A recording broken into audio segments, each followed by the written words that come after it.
One for all isn't the only path to greatness. What if Izuku Midoriya wielded the terrifying Queen of Curses instead of a quirk? I've reimagined the entire MHA timeline, where pure heroism meets dark, cursed energy. Let's explore how Yuta's powers change Deku's destiny forever and create the ultimate cursed hero. Welcome, legends, to Chronos Recom. I wrote this story myself, so if you have any suggestions or what-ifs you want to see, drop it in the comments below. Also, just wanted to let you know I've got a Patreon set up now for anyone who wants to support the channel directly. You can get early access to stories, submit direct fan requests, and get exclusive content. It's totally optional, but if you want to help keep these stories coming, check it out. Links in the description. And don't forget to subscribe, like, and hit that bell so you never miss an upload. Let's dive into this story. The morning air tasted like rust and rain when Izuku Midoriya arrived at UA High School.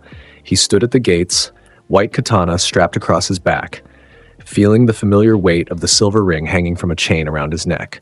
The metal was warm against his chest, always warm, as if Rika's presence kept it heated from the inside. Dark circles shadowed his green eyes, and his hair fell messily across his forehead. He looked older than 16, worn down by years of carrying something no teenager should have to bear. Around him, other examinees buzzed with nervous energy. They jostled and laughed and compared notes on their quirks.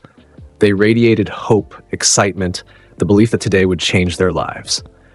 They weren't wrong, but none of them knew how much. Izuku felt their stares before he heard their whispers. It always started the same way, the instinctive recognition that something was wrong with him, something dangerous. The other students gave him space without realizing why, an unconscious circle of avoidance forming around him like he was radioactive. Is that him? The one with the monster? I heard he killed someone in middle school. No way he'd be in prison. My cousin's a hero. She says the commission has a file on him, special grade risk or something. Izuku pulled his jacket tighter and walked through the gates. The whispers followed, but didn't touch him. He'd learned to let them slide off like water. Words couldn't hurt him anymore. Not after everything else. Don't listen to them, Rika's voice whispered in his mind. Her words were distorted, broken, like someone speaking through shattered glass. I'll kill anyone who hurts you. I know, Izuku murmured, but we're here to become heroes. We have to try. For you. The words carried infinite devotion and infinite sadness. Izuku touched the ring through his shirt. For us. The written exam passed in a blur of questions about hero law, quirk mechanics, and rescue protocols. Izuku finished early and spent the remaining time staring at the ceiling, feeling Rika's presence coiled around his soul like a serpent made of shadow. She was always there, always watching, always ready to tear apart anyone who threatened him. His constant companion, his greatest love, his darkest curse. He remembered her human face sometimes, soft brown eyes, warm smile, the way she'd laughed at his terrible jokes. Those memories hurt more than the monstrous roars she made now, the way her cursed form towered over buildings and crushed steel like paper. But he cherished them anyway. They were all he had left of the girl who died because he hadn't been strong enough to save her. The day she died, something inside him broke. And when it healed wrong. His quirk factor, dormant, useless, a genetic dead end that had convinced him he'd never be a hero, had warped under the weight of his grief. It had reached out desperately for Rika's departing soul and dragged her back, binding her to him in a form that defied every law of quirk science. She became something new, something horrifying. A manifestation of pure protective rage wrapped in the shape of a monster. The Hero Commission had classified him as special grade risk within a week. Too dangerous to ignore, too potentially useful to eliminate. They'd assigned him handlers, observers, psychologists who tried to understand what he was. None of them could. How could they? They'd never loved someone so much that death itself couldn't separate them. They'd never felt the weight of carrying another person's soul alongside their own. When the announcement came for the practical exam, Izuku filed out with the others toward the mock cities. He was assigned to Battle Center B. The proctor, Present Mike, whose voice could shatter concrete, explained the rules with manic enthusiasm. Defeat robots. Earn points. Avoid the 0 pointer. Simple enough. Except nothing was ever simple when you were cursed. The gates opened with a metallic screech. Izuku moved. He didn't run with the panicked scramble of the other examinees. He flowed forward like water, like shadow, his body reinforced with cursed energy that turned his muscles into coiled springs and his bones into steel. The world slowed around him as adrenaline and power merged. He drew his katana in a fluid motion, the white blade singing as it left its sheath. A 2-pointer robot rounded the corner ahead. Izuku was already moving past it before his blade finished its arc. The robot's head slid free from its body and clattered to the pavement behind him. Purple energy crackled along his sword's edge. Cursed energy made manifest, sharper than any physical blade could ever be. Good. Rika purred in his mind. More. Not yet, Izuku whispered. Stay hidden. 3 more robots converged on him from different angles. A logical trap forced him to choose which threat to address first. But Izuku didn't think like normal examinees. He channeled cursed energy through his legs and launched himself straight up, clearing the robots' heads by meters. While airborne, he twisted and slashed downward 3 times in rapid succession. 3 arcs of purple energy shot from his blade like projectiles, each one precise enough to sever the robots' heads from their bodies. He landed in a crouch, katana held low, breathing steady. Around him, the streets echoed with explosions and shouts as other examinees fought their own battles. Izuku ignored them. He had a job to do. A 4-pointer stomped around the corner, larger, more heavily armored. Izuku sheathed his katana and simply walked toward it. When it swung a massive fist at him, he caught it. His palm, reinforced with cursed energy, stopped several tons of metal cold. The robot's internal systems whined in protest. Izuku squeezed. Metal crumpled like aluminum foil. He ripped the arm free and swung it like a club, using the robot's own limb to cave in its head. The 4-pointer collapsed in a shower of sparks. "Let me out," Rika begged. "Please, I want to help." "You are helping," Izuku said gently. "Your energy makes me strong." "Not enough. You're tired." She was right. He was always tired. The cursed energy that flowed through him was borrowed power. Rika's essence channeled through his body. Every technique, every reinforcement, every slash drained a little more of her spiritual reserves.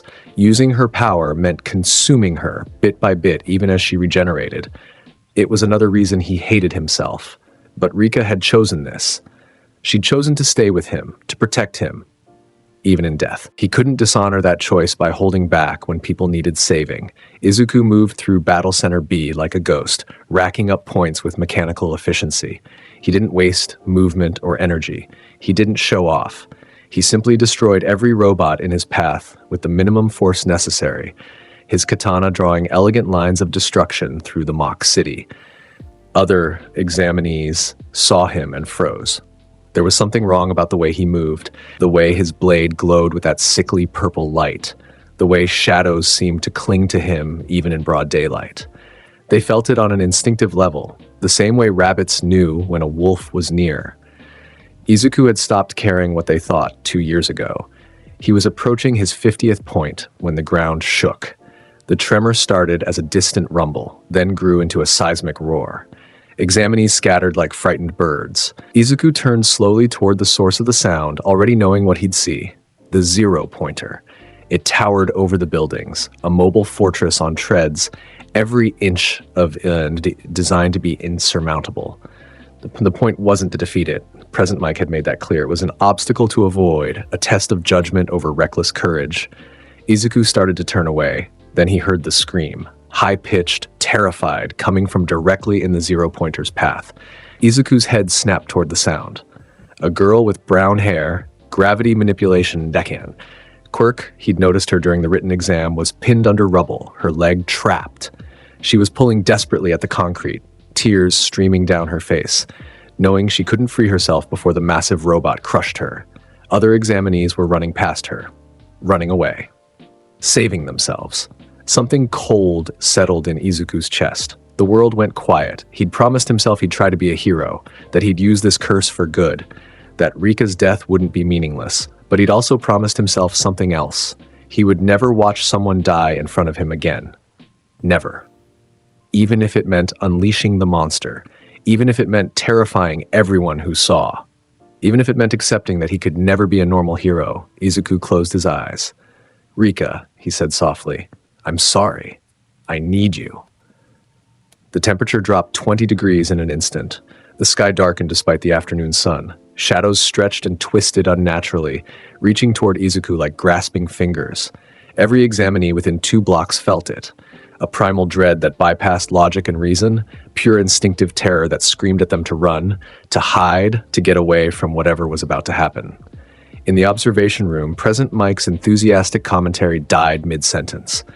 Eraserhead's eyes widened. All Might leaned forward in his seat, recognition and concern warring on his face. Izuku opened his eyes. They glowed with purple light. "Protect her," he commanded. The Queen of Curses manifested. She erupted from Izuku's shadow like a nightmare tearing through reality. Shadows and cursed energy coalesced into a form that shouldn't exist, something that violated every principle of quirk manifestation. She towered 15 meters tall, her body an ever-shifting mass of darkness and purple energy. Multiple arms sprouted from her torso, each one ending in claws that could rend steel. Her face, if it could be called a face, was a distorted skull with too many eyes and a mouth that split open to reveal infinite rows of teeth. When she spoke, the sound resonated through the air like reality itself was screaming. "Don't touch him." The zero-pointer seemed small suddenly. It raised an arm to swat away this new obstacle. Rika's claw closed around the robot's arm and ripped it off like pulling petals from a flower. The screech of tearing metal echoed across the mock city. Rika's form shifted, flowing around the zero-pointer with impossible speed. Another massive claw materialized and crushed the robot's other arm. Then she grabbed its head, that enormous armored cockpit, and squeezed. The metal shrieked, buckled, collapsed inward like a crushed can. The zero-pointer tried to retreat, treads reversing desperately. Rika wouldn't let it. She grabbed the entire upper section of the robot and simply tore it free from its base. Sparks rained down. Internal systems exploded. Rika hurled the wreckage aside like a child discarding a broken toy. The whole thing took 10 seconds.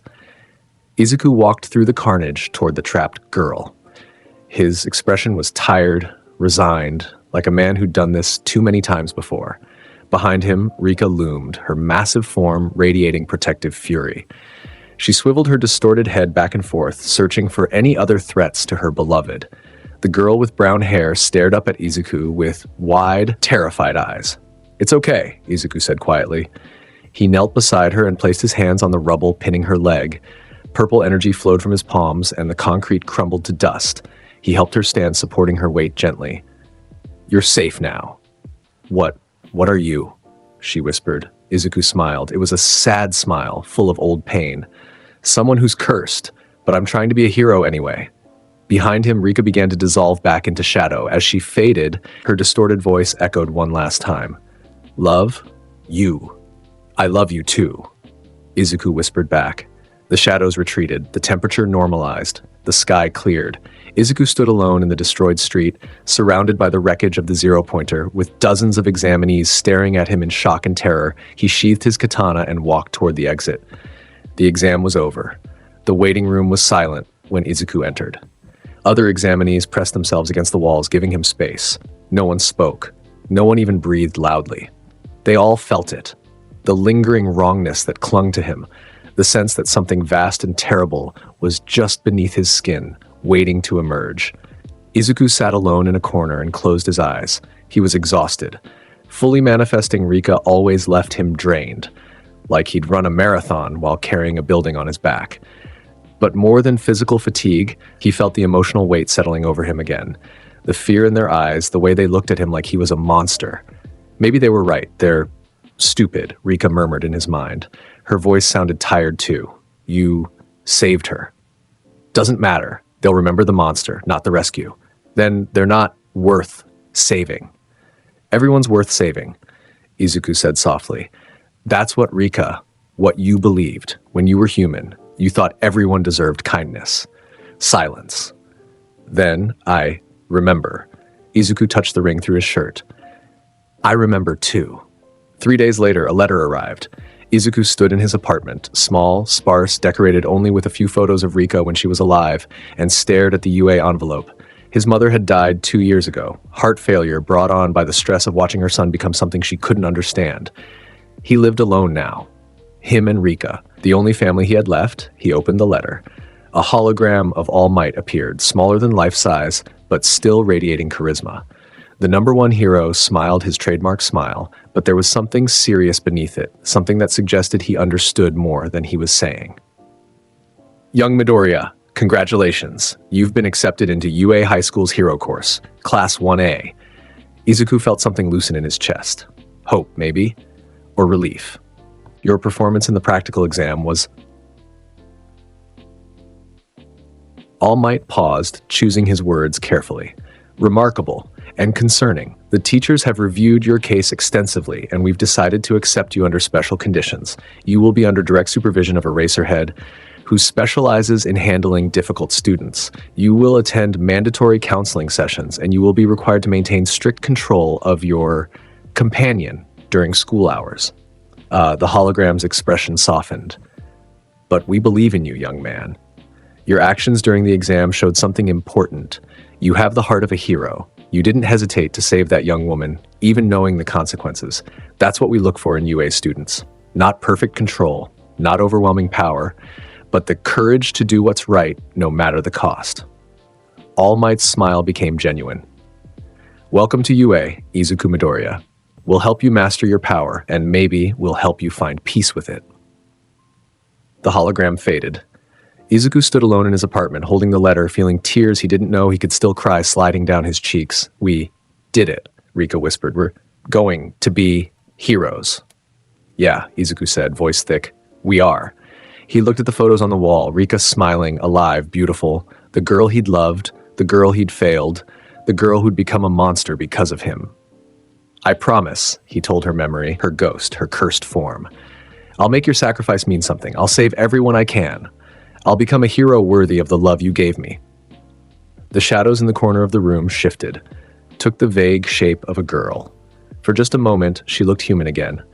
Brown eyes filled with affection, smile full of forgiveness. Then the moment passed, and she was a monster again. But she was his monster, his love, his curse, his salvation. Together, they would face whatever came next.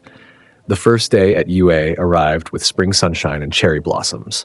Izuku wore the UA uniform, black jacket, red tie, gray pants, with his white katana strapped to his back and the silver ring visible at his collar.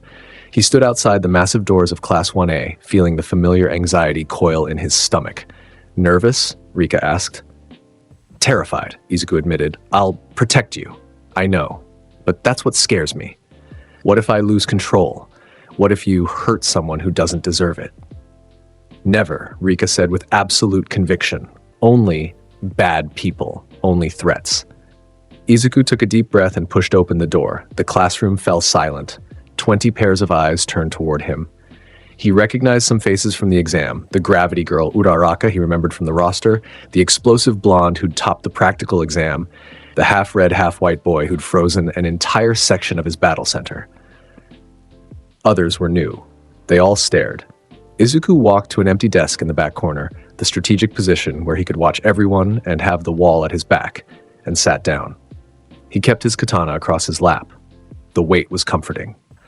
A boy with engines in his calves, Ida, the younger brother of the hero Ingenium, stood abruptly. You're the examinee who destroyed the zero-pointer. Your actions were reckless and dangerous. What if someone had been hurt by the falling debris? What if someone was hurt? Izuku said quietly. She was trapped. The robot would have killed her. I made a choice. Ida opened his mouth to respond, then closed it. He sat down slowly, adjusting his glasses.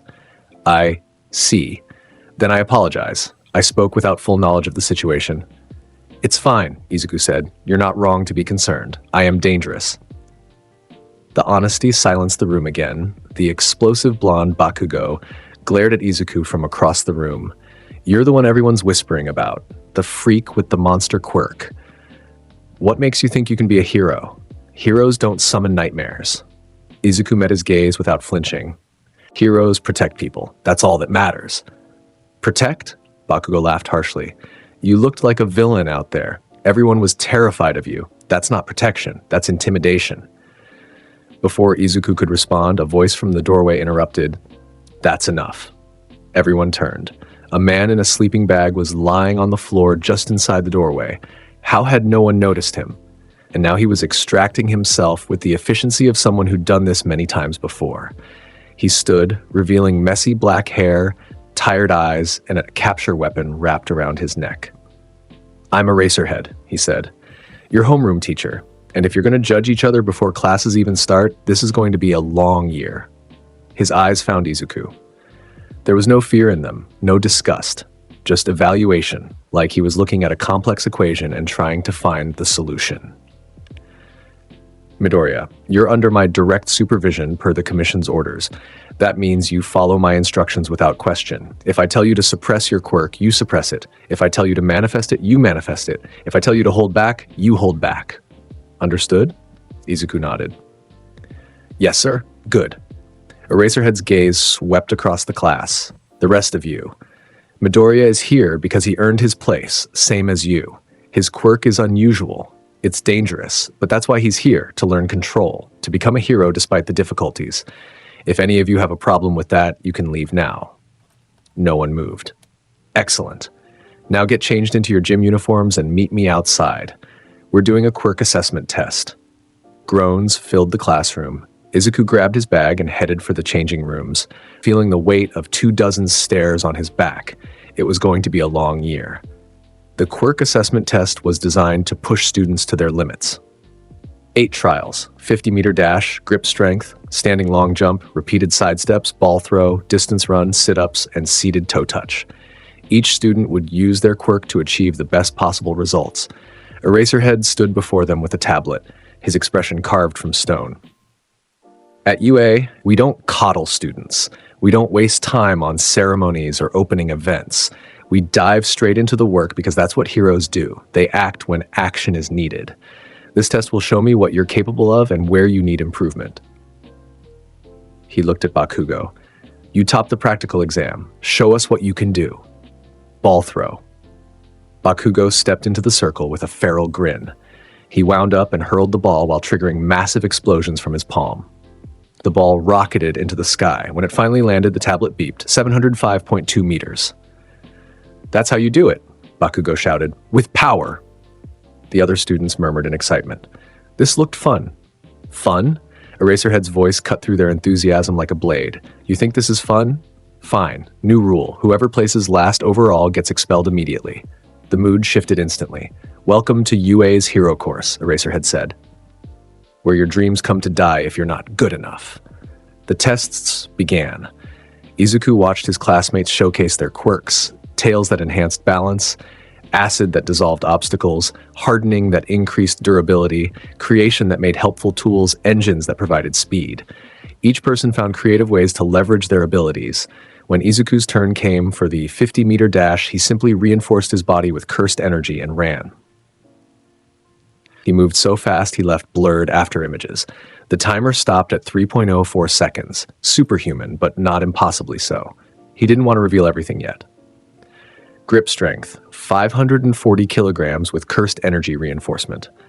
Standing long jump, cleared the entire sandbox and landed on the far side. Repeated side steps. His enhanced speed made him look like he was in multiple places at once. Then came the ball throw. Izuku stepped into the circle and took the ball. His classmates watched with a mixture of curiosity and apprehension. This was the test where he destroyed the zero-pointer. What would he do now? Izuku channeled cursed energy through his arm. Not too much, just enough to enhance his throw significantly. He wound up and released. The ball shot into the sky, purple energy trailing behind it like a comet. The tablet beeped. 863.7 meters. Impressive, but not overwhelming. Izuku had held back significantly. Why? Rika asked, confused. You could. Throw further. Because I don't need to show everything, Izuku thought back. Let them underestimate us. Let them think they understand what we can do. It's safer that way. Safer. For them? For everyone. The tests continued. Izuku performed consistently well across all categories. Top 5 in most, top 3 in some, but never dominating so completely that he seemed inhuman. He was carefully managing his image, trying to balance being strong enough to be respected with being controlled enough not to terrify. It was exhausting in a different way than physical effort. When the results were tallied, Izuku placed 3rd overall. Bakugo was first. Todoroki, the half-red, half-white boy with ice and fire quirks, was second. Izuku was third. The gravity girl, Uraraka, was seventh. The boy with engines, Ida, was fourth. And the student in last place. Eraserhead looked at a boy with purple balls growing from his head. Mineta, you're... He paused, then sighed. You're not expelled. That was a logical ruse to make you perform at your maximum, but you need serious improvement. Relief washed over the class, but Izuku noticed that Eraserhead's eyes lingered on him afterward, evaluating, considering. The teacher had seen how much Izuku had held back, and he'd noticed how carefully controlled every movement had been. After class, Eraserhead called him aside. You were restraining yourself, the teacher said bluntly. Yes, sir. By how much? Izuku considered lying, decided against it. Significantly. Eraserhead nodded slowly. The commission gave me your file. I know what you're capable of when you stop holding back. I've seen the footage from the entrance exam. I've read the reports about the incidents before you came to UA. He met Izuku's eyes. You've killed people. It wasn't a question. Yes, sir, Izuku said quietly. Villains who threatened civilians. I couldn't let them hurt anyone else. And you'd do it again? Without hesitation. Eraserhead was silent for a long moment. Then, good. Izuku blinked, surprised. Heroes face impossible choices, Eraserhead continued. Sometimes there's no clean solution, no way to save everyone without getting blood on your hands. The fact that you understand that you're willing to carry that weight, makes you more of a hero than most students will ever be. He paused.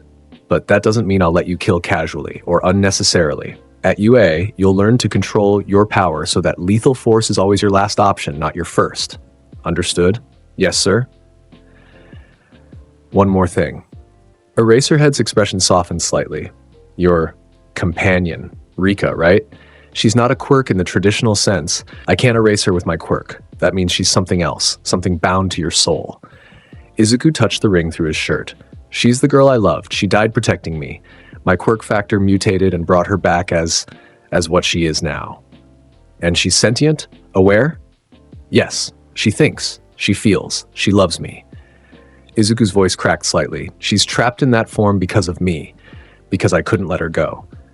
That's a heavy burden, Eraserhead said. For both of you. I know. The teacher nodded. Then we'll find a way to make it lighter. That's what teachers do. He turned to leave, then stopped. And Midoriya, you're not a monster. You're a kid who's been through hell and came out the other side still wanting to save people. Don't forget that. Izuku stood alone in the training ground, feeling something he hadn't felt in years, hope. The next 2 weeks passed in a blur of classes, training, and careful social navigation. Izuku kept to himself mostly, but he couldn't avoid interaction entirely. Some classmates were friendly despite his reputation. Uraraka, who he'd saved during the exam, went out of her way to include him in conversations. She seemed determined to see past the monster to the person underneath. Ida was formal but respectful, treating Izuku like any other student. Todoroki was distant but not hostile, occasionally watching Izuku with an analytical expression that suggested he was trying to figure something out. Others were less welcoming. Bakugo glared at him constantly, clearly viewing Izuku as a rival or threat. Some students gave him wide berths in the hallways. A few whispered when they thought he couldn't hear. Izuku endured it. He'd endured worse, but there were moments that made it worthwhile. When Uraraka laughed at one of his dry observations about Hero Society, when Ida asked him seriously about proper katana maintenance, and actually listened to the answer. When Tokoyami, a bird-headed boy with his own shadow-based quirk, approached him after class to discuss the nature of darkness-aligned abilities. Your quirk, Tokoyami said thoughtfully. It resonates with darkness, like my dark shadow, but yours feels different, heavier, more aware.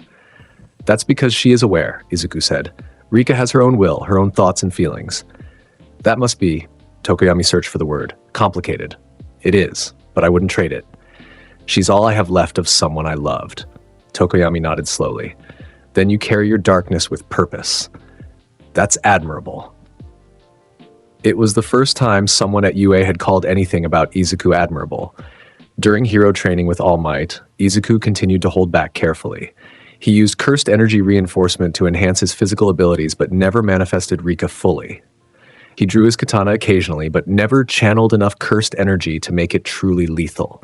He won his training matches through skill and strategy rather than overwhelming power. All Might noticed. After one session, he pulled Izuku aside. "Young Midoriya, you're afraid of your own strength." Izuku didn't deny it. "I've hurt people before, good people who got too close when I lost control. I don't want that to happen here." "But you can't become a great hero by always holding back," All Might said gently. "You need to learn to trust yourself. Trust your control.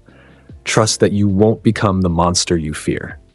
"What if I already am a monster?" Izuku asked quietly. "What if that's all I'll ever be?" All Might's expression became serious. He powered down into his skeletal true form, a secret he'd shared with Class 1A during their first week, and placed a hand on Izuku's shoulder. "You saved young Uraraka without hesitation. You follow the rules even when it's difficult. You treat everyone with respect despite how they treat you. And you come to school every day trying to be better than you were yesterday." He smiled. "Those aren't the actions of a monster. Those are the actions of someone who wants to be a hero so badly that he'll fight his own nature to achieve it. And that, young Midoriya, is the mark of true heroism." Izuku felt his eyes burning. He blinked rapidly, refusing to cry in front of the number one hero. "Thank you," he managed to say. All Might patted his shoulder. "Keep working hard, and remember, you're not alone. You have classmates, teachers, people who want to help you succeed. Let them in. It'll make the burden lighter." After All Might left, Izuku stood in the empty training ground. "He's right," Rika whispered. "You're not alone. You have me. I've always had you," Izuku said softly. "But maybe it's time to let others help too. If you want, I'll try not to kill them." Izuku laughed despite himself. "That's all I ask." The attack came without warning. One moment, Class 1A was preparing for rescue training at the Unforeseen Simulation Joint, a massive facility designed to simulate various disaster scenarios. The next, a dark portal opened in the center of the plaza, and villains poured through like a flood of violence and malice. Izuku's instincts screamed a warning a second before it happened. He grabbed Uraraka and Ida, pulling them back just as the portal expanded beneath their feet. "Villains!" someone shouted. The leader emerged through the portal, a thin man with hands covering his body, scratching at his neck nervously. Beside him, a massive creature of exposed brain and thick muscle lumbered forward, its eyes vacant and dead. "Where's All Might?" the hand-covered man asked. His voice was petulant, childish. "He was supposed to be here. We came to kill All Might." Eraserhead dropped from the observation deck, his capture scarf already extending. 13, get the students out of here. This is a real emergency." But the portal villain, Kurogiri, he introduced himself cheerfully, blocked their escape. "I'm afraid we can't let you leave. We've prepared such a warm welcome for UA students." The portal expanded again. Villains poured into the USJ by the dozens, thugs with blades and baseball bats, villains with dangerous quirks, professional criminals with murder in their eyes, and they were all looking at Class 1A like sheep ready for slaughter. Izuku felt Rika stir within him. Her presence sharpened, focused, ready. He could feel her rage building. How dare these villains threaten her beloved?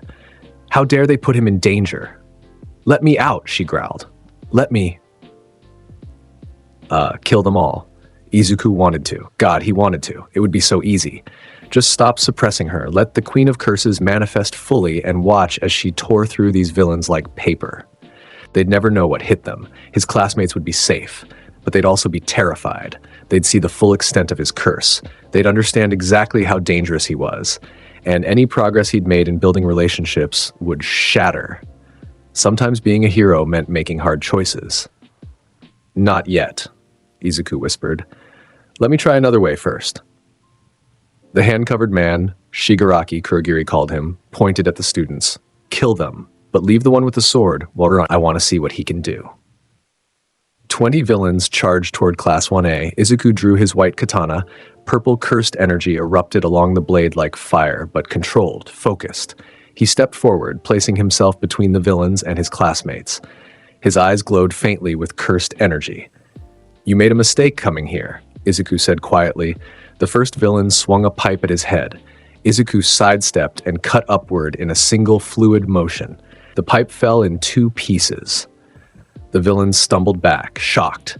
Izuku kicked him in the chest, cursed energy reinforcement turning his leg into a piston, and sent him flying into 3 other villains. A woman with a stretching quirk tried to grab him from behind. Izuku spun, his katana severing her extended arm cleanly.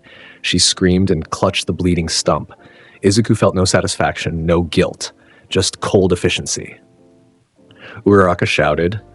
Izuku was already moving. He ducked under a blade, came up inside his attacker's guard, and drove his palm into the man's solar plexus. Cursed energy exploded from his hand. The villain's ribs shattered. He collapsed. Gasping, more villains converged on him. Izuku moved between them like a dancer, his katana drawing arcs of purple light through the air. He severed tendons, cut through weapons, struck nerve clusters that dropped his opponents instantly. He didn't kill, not yet. But every strike was precise, devastating, designed to eliminate threats without crossing that final line. His classmates stared. They'd never seen him fight seriously before. The training matches at school had been tame compared to this. This was Izuku Midoriya, the special grade risk, the boy who'd killed before and would kill again if necessary. "Stay behind me," Izuku called to his classmates. "Don't engage unless you have to. These aren't training robots.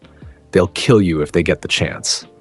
Bakugo snarled, "Like hell, I'm hiding behind you." He launched himself at a group of villains with explosions blazing from his palms. Todoroki followed, ice spreading across the ground and freezing villains where they stood. "We're heroes too. We fight." Despite everything, Izuku felt a flash of pride. His classmates were brave. Reckless, but brave. The battle became chaos. Students and villains clashed across the USJ's central plaza. Eraserhead was deeper in the facility, fighting dozens of villains at once with his capture scarf and hand-to-hand combat skills. The Space Hero 13 tried to evacuate students, but was engaged by Kurogiri's portal attacks. And throughout it all, Shigaraki watched with childlike fascination, scratching at his neck. "Interesting," he muttered. "The Sword Boy is skilled. But where's the monster everyone talks about? Where's the curse?" Izuku heard him. He was buying time, trying to find an opening, trying to protect as many classmates as possible without releasing Rika. But villains kept coming. And in the distance, he saw something that made his blood run cold. Eraserhead was being overwhelmed. His teacher, the man who'd shown him kindness, who'd promised to help him control his power, was surrounded by dozens of villains. His capture scarf was torn, his goggles were shattered, and approaching him was the massive creature, the Nomu, its vacant eyes fixed on its target. The Nomu grabbed Eraserhead, lifted him, slammed him into the ground with force that cracked the concrete, again and again. Blood splattered, bones broke, something inside Izuku snapped. No, not again. He wouldn't watch someone else die. He wouldn't fail another person he cared about. "Rika," Izuku said, his voice cold as winter. "I need you. Now." Finally, she purred. The temperature plummeted. Every villain in the USJ felt it. That primal terror, that instinctive knowledge that something vast and hungry had just awakened. The sky inside the facility darkened despite the artificial sun. Shadows stretched and twisted. Bakugo stopped mid-explosion. Todoroki's eyes faltered. Uraraka grabbed Ida's arm, her face pale. "What is that?" someone whispered. Shigaraki looked up. His eyes widened behind the hand covering his face. "Oh," he breathed. "Oh, there it is." The Queen of Curses manifested. She erupted from Izuku's shadow like a nightmare made flesh. 15 meters of writhing darkness and cursed energy. Her form more solid than during the entrance exam, more real. Her multiple arms spread wide, claws glinting like obsidian. Her distorted skull face swiveled toward the Nomu, and when she spoke, the sound reverberated through every soul present. "How dare you hurt him?" Eraserhead was her beloved's teacher, someone important to Izuku, someone who'd shown kindness. That made him precious, protected, untouchable. The Nomu released Eraserhead and turned toward this new threat. It had no fear, no hesitation. It simply registered Rika as an enemy and charged. Rika didn't move. She let the Nomu come. Let it swing a fist with enough force to demolish a building. Then she caught the fist in one massive claw. The impact created a shockwave that cracked windows in the observation deck. The Nomu pulled back, trying to free itself. Rika held firm. Her grip tightened, bones ground together. The Nomu's exposed brain pulsed, its shock absorption motion force managed, a quirk working overtime to manage the damage. Rika's other claws descended. She grabbed the Nomu's arms, its legs, its torso. She lifted the massive creature like it weighed nothing, and she began to pull. The Nomu regenerated as fast as she tore, its body knitting back together through its super regeneration quirk.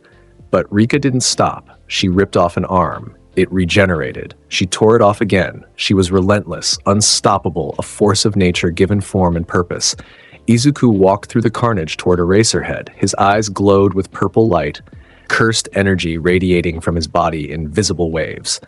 Behind him, Rika continued her assault on the Nomu, keeping it occupied, preventing it from hurting anyone else. He knelt beside his teacher. Eraserhead's face was a mask of blood. His arm was bent at an unnatural angle. His breathing was shallow. "Hold on," Izuku said. He placed his hands over the worst wounds. Golden white light began to glow around his palms, warm, gentle, the complete opposite of Rika's purple darkness, reverse cursed technique. The energy flowed into Eraserhead's broken body, seeking out the damage and repairing it. Bones straightened, wounds closed. Internal bleeding stopped. It was slow, draining, but effective. Izuku channeled everything he had into the healing, pouring his cursed energy into keeping his teacher alive. "You can't," Eraserhead coughed. "You can't use your power to heal." "I can," Izuku said softly. "Rika's energy flows through me. I can reverse it, turn it into positive energy instead of cursed energy. It's rare, but possible. You'll exhaust yourself. I don't care. You matter more." The healing continued. Eraserhead's color improved, his breathing steadied. The worst of the damage was repaired, though he'd still need proper medical attention. While Izuku healed, Rika finished with the Nomu. She'd figured out the problem. The creature regenerated too fast to be killed through normal damage. So she stopped trying to kill it. Instead, she coiled multiple arms around its body and simply held it, her grip tightening until even super strength couldn't break free. The Nomu thrashed and roared, but it might as well have been trapped in bedrock. Then she opened her distorted mouth, that infinite void of teeth and darkness, and bit down on the Nomu's shoulder. Cursed energy flowed from her into the creature. Not to damage, to mark, to copy. Izuku felt it happen. His mimicry ability activated. Rika's bite had made contact with the Nomu, and now his body was analyzing its quirks, learning them, preparing to replicate them. Shock absorption, cataloged. Super regeneration, cataloged. Enhanced strength, cataloged. The Nomu's own powers became Izuku's to command, but he didn't use them yet. He was still focused on healing Eraserhead. Shigaraki stared at the scene, this boy surrounded by golden healing light while his monstrous companion restrained the Nomu. Villains scattered and broken across the plaza, Class 1 Ace watching in awe and terror. "This isn't going as planned," Shigaraki muttered. He scratched his neck violently. "This isn't how it's supposed to go. We're supposed to kill All Might. We're supposed to show the world that heroes are weak. But this boy, this cursed boy..." "We should retreat," Kurogiri said. "He's far more dangerous than the reports suggested." "No." Shigaraki's voice became sharp. "I want to see more. I want to understand what he is." Izuku finished healing Eraserhead and stood. The golden light faded from his hands, replaced by purple cursed energy. He looked at Shigaraki across the plaza, his expression cold and tired. "You came here to kill All Might," Izuku said. "But he's not here, and you've hurt my teacher, threatened my classmates." He drew his katana fully, cursed energy blazing along the blade. "That was a mistake." Shigaraki giggled. "Was it? Or was it exactly what we wanted? You see, we didn't just come here for All Might. We came to see if the rumors were true, if the cursed boy was really as dangerous as they say." He spread his arms wide. "And you are. You're magnificent, a monster pretending to be a hero. That's so much better than boring All Might." "I'm done talking," Izuku said. He moved. 1 second he was standing across the plaza. The next, he was in front of Shigaraki, katana raised. He'd crossed the distance in a blur of cursed energy reinforcement, too fast for normal humans to track. Shigaraki barely dodged. Izuku's blade carved a line through the air where his neck had been. The villain stumbled back, hands raised. "Decay!" Shigaraki shouted, fingers reaching for Izuku's face. Izuku leaned back, the fingers passing centimeters from his skin. He spun and kicked Shigaraki in the ribs. Cursed energy reinforcement turned the kick into a hammer blow. Shigaraki flew backward and crashed into a wall, but Izuku didn't follow up, because the Nomu, still held by Rika, suddenly convulsed. Its body bulged. It forced more strength into its muscles, more regeneration into its healing, pushing past its limits, and it broke free of Rika's grip. The Nomu charged at Izuku from behind, moving faster than something that size should be able to move. Its fist came down like a meteor. Izuku activated his copied quirks. Shock absorption flowed through his body. When the Nomu's fist connected with his shoulder, the impact dispersed harmlessly through his enhanced physiology.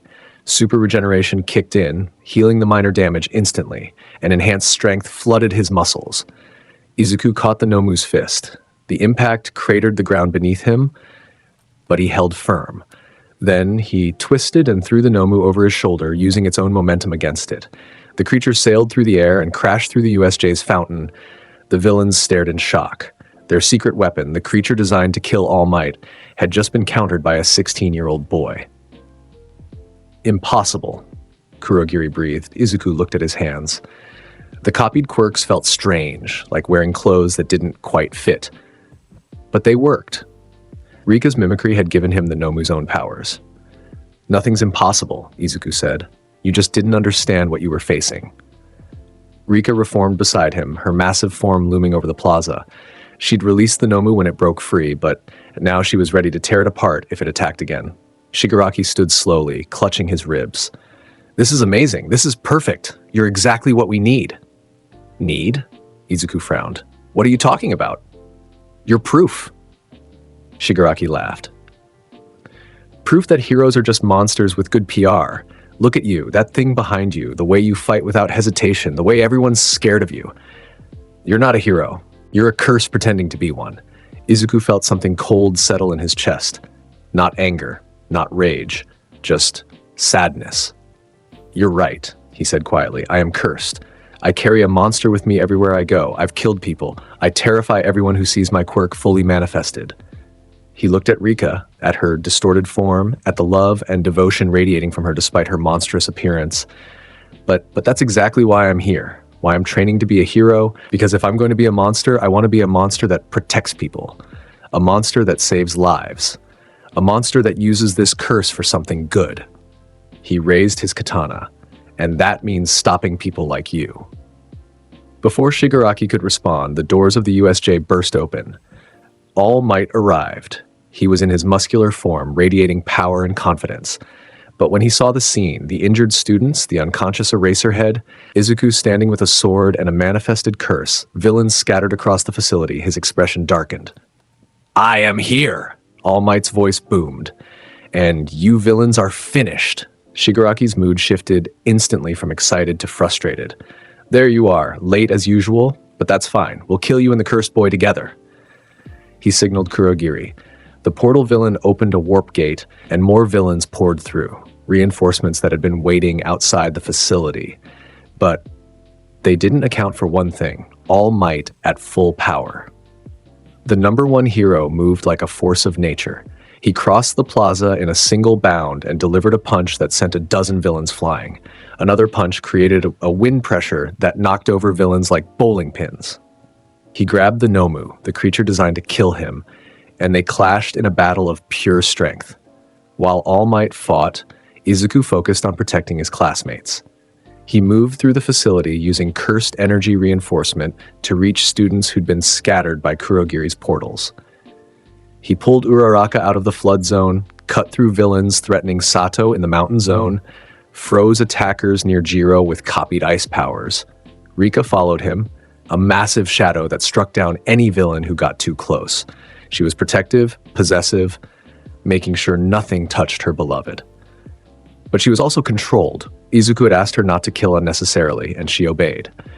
She broke bones instead of necks, shattered limbs instead of torsos. It was a compromise between their natures, his desire for mercy, her desire for absolute protection. The battle reached its climax when All Might and the Nomu exchanged a final series of blows. The creature's shock absorption and super regeneration made it incredibly difficult to damage, but All Might was the symbol of peace. He didn't give up. United States of Smash. The punch was so powerful it created a miniature tornado. The Nomu shot into the sky like a rocket, disappearing into the clouds. The shockwave shattered what was left of the USJ's windows. Shigaraki stared in disbelief. Impossible. The Nomu was designed to kill you. You underestimated heroes, All Might said. His form was starting to deflate. He was reaching his time limit.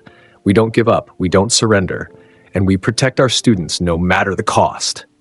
Kurogiri opened a portal. We need to retreat, now. No. Shigaraki reached toward All Might, fingers spread, decay quirk ready to disintegrate anything he touched.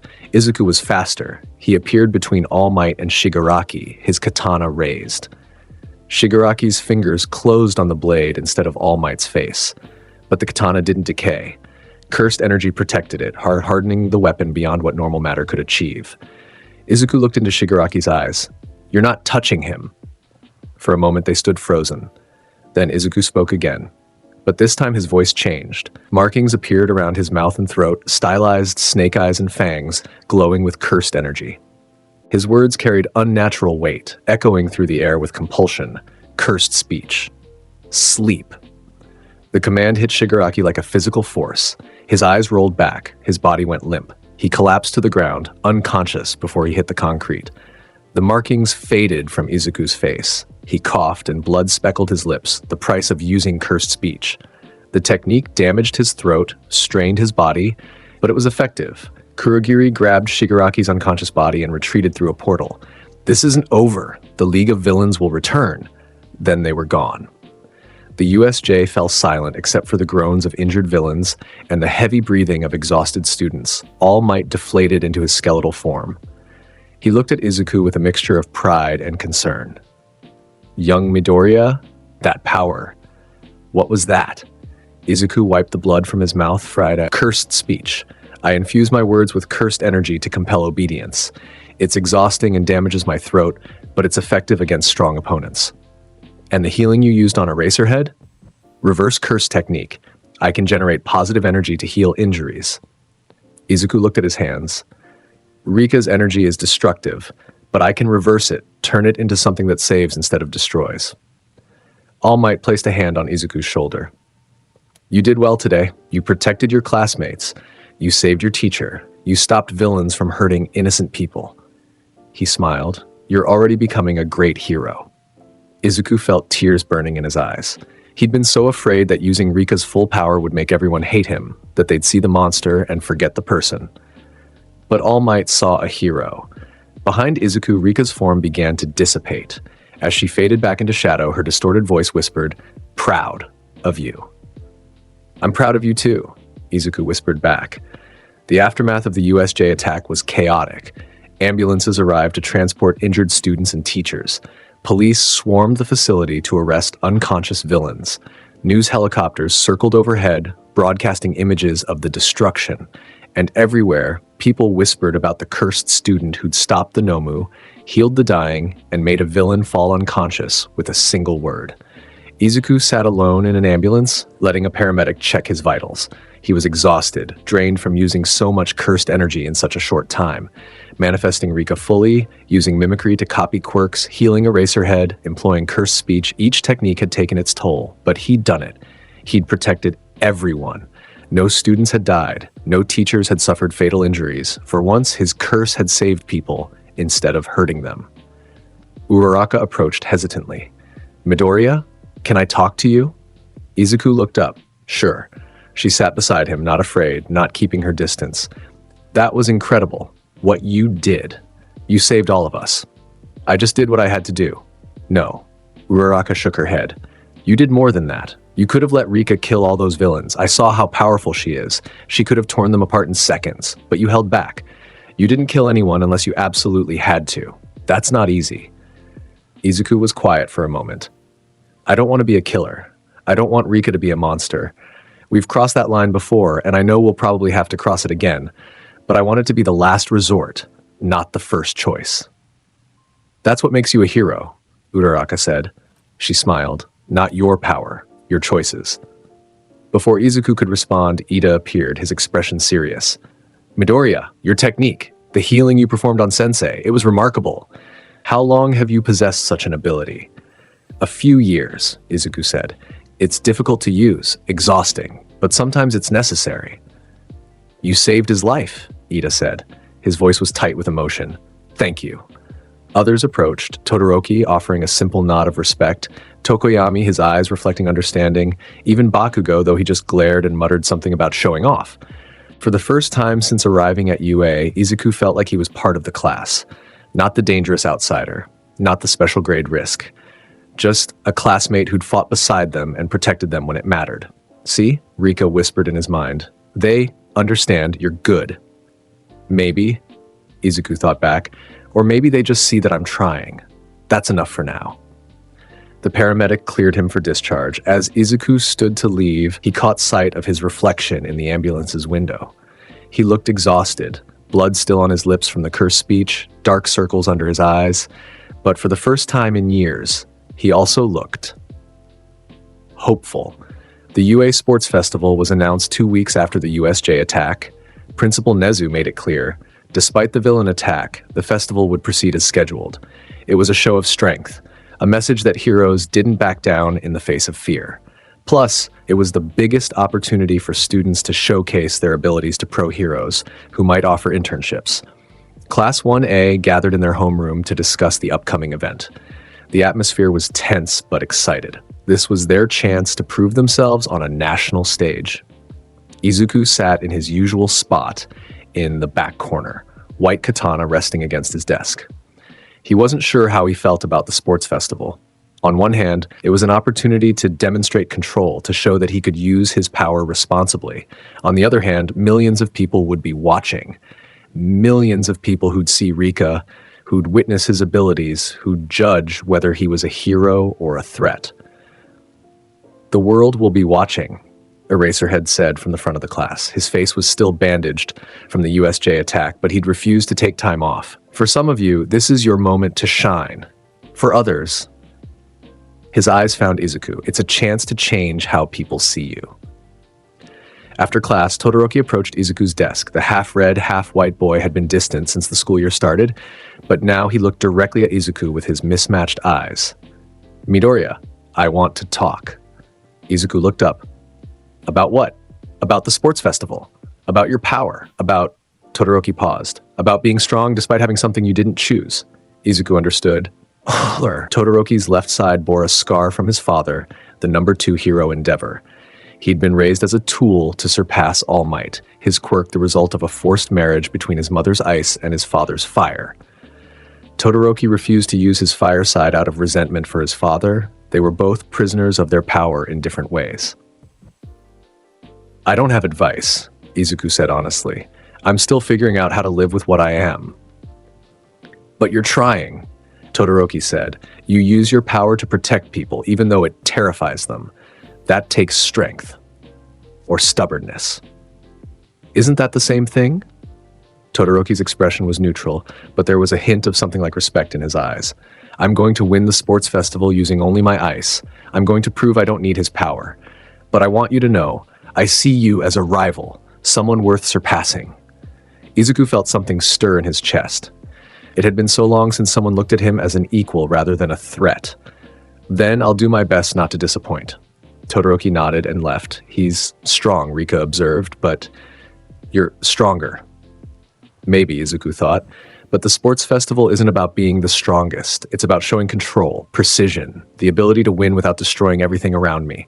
That's hard. I know, but we can do it, together. The sports festival arrived with clear skies and a stadium packed with cheering spectators. President Mike's voice boomed across the arena, introducing Class 1A as the students who'd survived a villain attack. The crowd roared, cameras flashed, millions watched from home. Izuku walked onto the field with his classmates, feeling the weight of all those eyes. His white katana was strapped to his back. The silver ring hung visible at his collar. He looked calm, but inside his heart raced. Nervous? Rika asked. Terrified, Izuku admitted. What if I lose control? What if I hurt someone? You won't? I'll help. I know you will. You always do. President Mike announced the student representative speech. To everyone's surprise, it wasn't Bakugo who'd been chosen despite placing first in the entrance exam. It was Izuku, selected by the teachers specifically because they wanted to see how he'd handle the pressure. Izuku walked to the microphone. Thousands of faces stared at him. He felt their curiosity, their fear, their judgment. He took a breath and spoke. My name is Izuku Midoriya. I'm a student in Class 1A, and I'm cursed. Murmurs rippled through the crowd. I carry something with me that terrifies most people who see it. Something that doesn't fit into normal categories of what a quirk should be. And because of that, I've spent most of my life being feared, being isolated, being seen as a threat instead of a person. He looked across the stadium, meeting as many eyes as he could. But I came to UA because I believe that power doesn't determine whether you're a hero or a villain. Choice does. And I choose every day to use this curse to protect people, to save lives, to be someone worth the sacrifice that created me. His hand went to the ring at his collar. So to my classmates, I'm going to give this festival everything I have. I'm going to fight with everything I am, not to prove I'm the strongest, but to prove that even someone cursed can be a hero. He stepped back from the microphone. The stadium was silent for a moment. Then someone started clapping. Then another. Soon the applause built into a roar, not of fear, but of acknowledgement, maybe even respect. Izuku returned to his classmates. Bakugo glared at him. Trying to win sympathy points? Pathetic. No, Izuku said quietly, just being honest. The first event was announced, an obstacle race through UA's massive training grounds. The entire first-year student body, all 200 students, would compete simultaneously. The first 42 to cross the finish line would advance to the next round. Racers to your marks. Present Mike shouted. Izuku positioned himself at the starting line. Around him, students jostled and prepared. Some stretched, others activated their quirks early, building momentum. Izuku closed his eyes and centered himself. Cursed energy flowed through his body, reinforcing his muscles, sharpening his reflexes. He didn't need to manifest Rika for this, just his own enhanced abilities. The starting signal blared. 200 students surged forward into the narrow tunnel, creating an immediate bottleneck. Students with strength quirks shoved others aside. Those with mobility quirks tried to climb over the crowd. Izuku didn't fight the crowd. He channeled cursed energy into his legs and jumped straight up, clearing the mass of students entirely. He landed on the tunnel's ceiling, sticking there through sheer energy control, and ran along it like gravity didn't exist. By the time he exited the tunnel, he was in the top 10. The first obstacle appeared. Massive robots, the same type from the entrance exam. They blocked the path, forcing students to fight or find another way around. Most students slowed, considered their options, tried to find the smartest approach. Izuku accelerated. He drew his katana and channeled cursed energy along the blade. As he approached the nearest robot, he slashed once, a horizontal cut that severed the machine at its waist. The top half toppled backward while Izuku ran through the gap, already targeting the next robot. Slash, slash, slash. 3 more robots fell in pieces behind him. The crowd went wild. Present Mike's commentary was barely audible over the cheering, and Midoriya is absolutely dominating the robot obstacle. He's cutting through them like butter. But other students were catching up. Todoroki had frozen the ground beneath the robots, causing them to lose balance. Bakugo was blasting over them with explosions. The race was far from over. The second obstacle was a vast chasm crossed only by tight ropes and pillars. Fall, and you'd be eliminated. Izuku didn't slow. He ran across the tight ropes with enhanced balance, cursed energy keeping him stable despite the swaying cables. When he reached a gap too wide to cross normally, he simply jumped, 20 meters through the air, landing perfectly on the next pillar. Show off, Rika teased. Just efficient, Izuku thought back, but he was smiling. The final obstacle was a minefield. Explosives were buried across a vast field marked by slightly different colored dirt. The safe path was narrow and winding. Most students slowed, trying to navigate carefully. Izuku had a different idea. He channeled cursed energy into his legs and simply ran straight through the minefield at full speed. His enhanced reflexes let him spot the mines before he stepped on them, and when he couldn't avoid one, his cursed energy reinforcement protected him from the minor explosions. It was reckless, it was dangerous, it was also incredibly fast. Izuku crossed the finish line first. The crowd erupted. Present Mike lost his mind. First place goes to Izuku Midoriya from Class 1A. That was insane! Did you see that? He ran straight through a minefield. Izuku stood at the finish line, breathing hard but satisfied. He'd won without manifesting Rika, without using mimicry, without employing cursed speech. just his own enhanced abilities and strategic thinking. Behind him, other students crossed the finish line. Todoroki second, Bakugo third, then Ida, Uraraka, Tokoyami, and others from Class 1A. The top 42 finishers gathered for the announcement of the next event. Present Mike grinned. Congratulations to our finalists. Now, let's see what Midnight has in store for you next. The R-rated hero Midnight, serving as the event coordinator, cracked her whip against the ground. The second event is Team Cavalry Battle. She explained the rules. Students would form teams of 2 to 4 people. One person would be the rider, wearing a headband with points based on their obstacle race placement. The goal was to steal other teams' headbands while protecting your own. Teams could use their quirks freely. The event would last 15 minutes, and the top 4 teams would advance to the finals, but there was a catch. The rider from first place, Midnight purred, is worth 10 million points. Every eye in the stadium turned to Izuku. He felt the weight of their stares. The greed, the ambition, the knowledge that stealing his headband would guarantee advancement regardless of any other points. He was the target. They're all against us, Rika growled. Let me kill them. No killing, Izuku reminded her gently. But yes, we need to be careful. We need a team. Finding teammates proved difficult. Most students saw teaming with Izuku as a double-edged sword. His 10 million points made them a target, and his reputation made them nervous about working with him. But some were willing. Uraraka approached first. Midoriya, I'll be on your team. You sure? Izuku asked. Everyone will target us. Exactly, she grinned. That means we'll have the most exciting matches. Plus, you saved me during the entrance exam. I trust you. Tokoyami joined next. My dark shadow resonates with your darkness. Our powers may complement each other. Finally, Hatsume, a pink-haired girl from the support course, practically begged to join. Your curse energy interfacing with my support items, will be perfect for showing off my inventions. Please let me join. Izuku looked at his assembled team. They were all uniquely suited to help. Uraraka could manipulate gravity to make them lighter and more mobile. Tokoyami's dark shadow provided both offense and defense, and Hatsume's support items could offer unexpected advantages. All right, Izuku said. Here's the plan. The cavalry battle began with chaos. Every team immediately charged at Izuku's group, recognizing that the 10 million points were the prize that mattered. Bakugo led a team with explosions blazing. Todoroki's team moved with coordinated ice attacks. Monoma from Class 1B targeted them with copied quirks. Izuku stood at the center of his formation, Uraraka and Tokoyami supporting him from below, while Hatsume clung to his back with support items ready. Now, Izuku commanded. Uraraka activated zero gravity on the entire team. They became weightless, floating above the ground. Hatsume triggered her hover boots, giving them directional control. Suddenly, Izuku's team was airborne, moving in 3 dimensions while other teams were stuck on the ground. Teams tried to jump and grab them, but Tokoyami's dark shadow lashed out, batting away attackers. The shadow extended multiple meters, creating a defensive perimeter that no one could penetrate. They're too mobile, someone shouted. We can't reach them. Izuku directed his team with calm precision. They stayed high enough to avoid ground-based attacks, but low enough to make targeted strikes on other teams' headbands.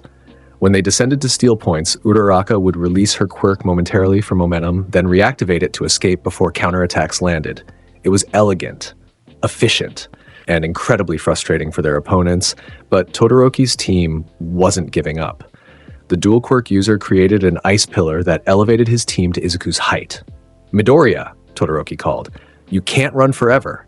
I'm not running, Izuku replied. I'm winning. Todoroki's expression hardened. He created a wave of ice that spread toward Izuku's team, trying to freeze them in place. Izuku drew his katana. Purple, cursed energy blazed along the blade. He slashed once, and an arc of energy shot forward, cutting through Todoroki's ice and shattering it to fragments. The crowd went wild. But while Izuku was focused on Todoroki, Bakugo's team attacked from behind. The explosive blonde had been waiting for an opening, and he took it. Die, Midoriya! Bakugo roared, launching himself with a massive explosion. Izuku's instincts screamed a warning. He twisted, bringing his katana up to block. Bakugo's explosion met the cursed energy-reinforced blade, creating a shockwave that rattled the stadium. For a moment, they were locked together. Bakugo's feral grin inches from Izuku's calm expression. You think you're better than me? Bakugo snarled. You think that monster makes you special? No, Izuku said quietly. I think I'm trying to be better than I was yesterday. That's all.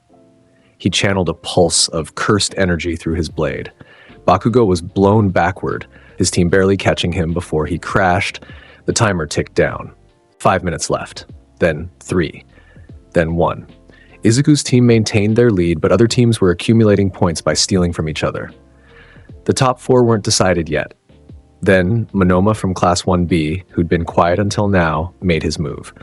His quirk copy allowed him to temporarily use any quirk he touched. He'd been collecting abilities throughout the battle, and now he had an arsenal. Let's see how you handle this, Monoma shouted. He activated multiple quirks simultaneously. Hardening for defense, engine for speed, twin impact for devastating strikes. His team charged at Izuku with everything they had. Izuku sighed. He didn't want to use more advanced techniques in such a public setting, but Monoma was forcing his hand. Rika, he whispered. Just a little. Please. The temperature dropped slightly. Shadows around Izuku's feet deepened. He didn't fully manifest her, but he let a portion of her power seep through. Purple cursed energy erupted around Izuku's body like an aura. His eyes glowed. His presence intensified, becoming almost oppressive. Monoma's team hesitated, instinct screaming at them to run. Izuku moved. He didn't draw his katana. He simply reached out with one hand, cursed energy flowing through his arm, and grabbed the headband from Monoma's rider. The movement was so fast, so precise, that Monoma didn't realize what had happened until Izuku was already floating away with their points. The buzzer sounded. The cavalry battle was over. Present Mike announced the results. First place, Team Midoriya with 10 million and change. Second place, Team Todoroki. Third place, Team Bakugo. And fourth place, Team Shinso from General Studies. These 4 teams advanced to the finals. Izuku's team landed, releasing their formation. Uraraka was dizzy from using her quirk so extensively. Tokoyami looked exhausted. Hatsume was already sketching new support item designs, but they'd won. Good work, everyone, Izuku said. Thank you for trusting me. That was amazing, Uraraka said, steadying herself. Your planning, our execution, we were like a real hero team. Your curse and my dark shadow have interesting synergies, Tokoyami observed. Perhaps we should train together more. And my babies looked perfect on camera. Hatsume cheered. Izuku smiled. For a moment, he felt normal. Not the cursed student, not the special grade risk, just a teenager working with friends toward a common goal. You're happy, Rika observed. Yeah, Izuku thought. I am. Is that okay? Always, your happiness is everything. Thank you, Rika, for letting me have this. The afternoon break passed quickly. Students ate, rested, and prepared for the final tournament. 16 students remained. The top 4 from each team would fight in a single elimination bracket. When the matchups were announced, Izuku saw his path. First round, Izuku versus Shinso, the mind control student from General Studies. Potential second round, winner faces either Todoroki or another Class 1A student. Finals, likely against Bakugo if they both won their matches. Izuku studied Shinso's profile, mind control quirk that activated when the target responded to his words. Dangerous, but counterable if you knew the trick. The question was, should he warn others about Shinso's quirk, or let them figure it out themselves? Before he could decide, Shinso approached him in the waiting area. Midoriya, right? The purple-haired boy's expression was neutral. Everyone talks about you, the cursed student, the monster. Must be tough, having a quirk that makes people afraid. Izuku met his eyes. It is, but it's also a responsibility. What about you? Your quirk seems to carry stigma too. Shinso's expression flickered. Yeah, people think mind control is villainous, like I'm going to brainwash everyone and become the next big bad. That's why I'm in General Studies instead of the hero course. They don't trust me. Then prove them wrong, Izuku said. Show them that your quirk doesn't define you. Your choices do. That's what I'm trying to do. Shinso looked toward the arena, which is why I'm going to beat you in the first round. No offense, but you're my best chance to show everyone what I can do. None taken. I'd expect nothing less. They shook hands, rivals who understood each other's struggles. When the finals began, Present Mike's voice shook the stadium. Let's get ready to rumble. First match, Izuku Midoriya from Class 1A versus Hitoshi Shinso from General Studies. Izuku walked onto the arena floor. The crowd cheered, but there was an undercurrent of tension. Everyone remembered the USJ footage, the glimpses of Rika's full form. They wondered if they'd see it again. Shinso stood across from him, hands in his pockets, expression unreadable. Present Mike explained the rules. Victory by knockout, ring out, or surrender. Quirks are allowed. Killing is prohibited. Ready. Start. Shinso spoke immediately. So Midoriya, what's it like carrying a dead girl's soul around? Do you talk to her? Does she answer? Izuku's eyes narrowed. Shinso was trying to provoke a response to activate his quirk. Smart, but Izuku had fought villains with decades of experience. He understood psychological warfare. He said nothing, just walked forward slowly. Shinso tried again. Silent treatment? Come on. Everyone wants to know, is she really conscious in there? Or is she just an echo? A ghost pretending to be alive? Izuku's hand went to the ring at his collar. His expression remained calm, but inside, anger simmered. Rika was real. She was alive in the way that mattered. She wasn't an echo, but he still didn't respond verbally. Shinso looked frustrated. Fine, you want to fight without talking? That's boring. He charged forward, trying to land a physical blow that might force a reaction. Izuku sidestepped easily. Enhanced reflexes made Shinso's movements look slow. He could have ended the match instantly with a strike, a throw, anything. But he hesitated. Shinso was trying to prove himself, trying to show the world that his quirk didn't make him a villain. Defeating him too quickly would be disrespectful to that struggle. So Izuku gave him a chance. He took a step back, then another. He gestured for Shinso to come at him.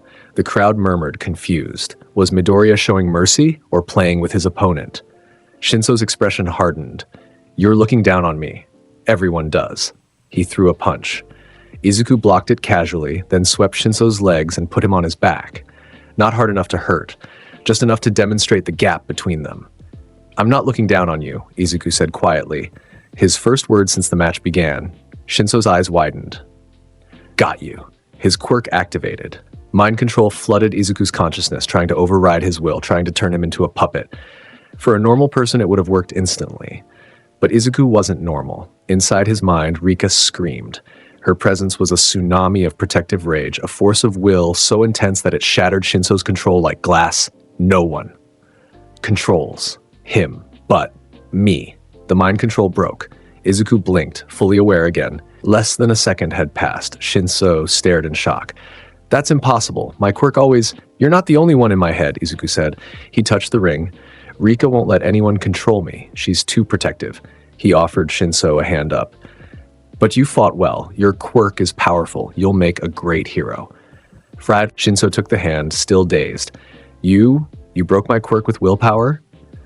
With love, Izuku corrected. Rika's love. It's stronger than any control. Present Mike's voice boomed. Winner.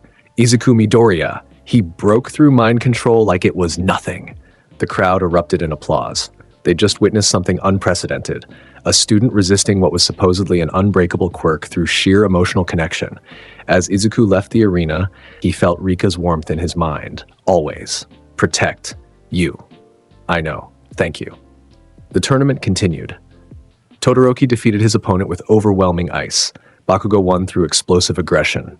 Other matches showcased various quirks and strategies, but the audience was waiting for one thing, Midoriya's next fight, and potentially the semifinals against Todoroki. When the second round arrived, Izuku faced a student from Class 1B with a metal-hardening quirk. The match was brief. Izuku used cursed energy reinforcement to overpower the hardened defense and wring out his opponent with a single enhanced push. Then came the semifinals, Izuku versus Todoroki. The stadium fell silent as they faced each other. Two students with complicated relationships with their power. Two fighters who understood the weight of carrying something beyond their control. Midoriya, Todoroki said, I'm going to win this match using only my ice. I won't use his fire. Your father's fire, Izuku clarified. That's what this is about, isn't it? Proving you don't need Endeavor's power. Yes, Izuku shook his head. That's stupid. Todoroki's eyes widened. You think rejecting half your power proves something? Izuku continued. All it proves is that you're willing to handicap yourself out of spite.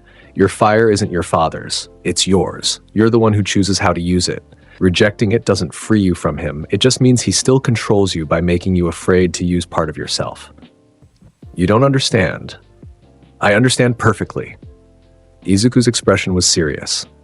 I carry Rika with me every day. She's a curse born from tragedy, something I didn't choose but can't escape. And for a long time, I hated her. Hated what she represented. Hated that she existed because of my weakness. He touched the ring at his collar. But then I realized she's not the curse. My hatred was the curse. She's just love that took a different form. And the moment I accepted that, the moment I stopped resenting what I am, I became stronger. Not because my power increased, because I stopped fighting myself. Todoroki was silent. So use your fire, Izuku said. Not for your father, for yourself. Show everyone that you're more than the sum of your parentage. Show them that Shoto Todoroki is a hero because of who he chooses to be, not because of what he was born with. Present Mike's voice interrupted. Ready! Start! Todoroki created a massive wave of ice immediately, trying to freeze Izuku before he could react. Izuku drew his katana. Purple cursed energy blazed along the blade. He slashed once and the ice shattered. Then he charged forward, moving faster than Todoroki could track. Their fight was intense. Todoroki created ice formations, trying to control the battlefield. Izuku cut through each one with cursed energy-enhanced strikes. They exchanged blows, neither giving ground, both pushing their limits. But Izuku noticed something. Todoroki's right side, his ice side, was accumulating frost.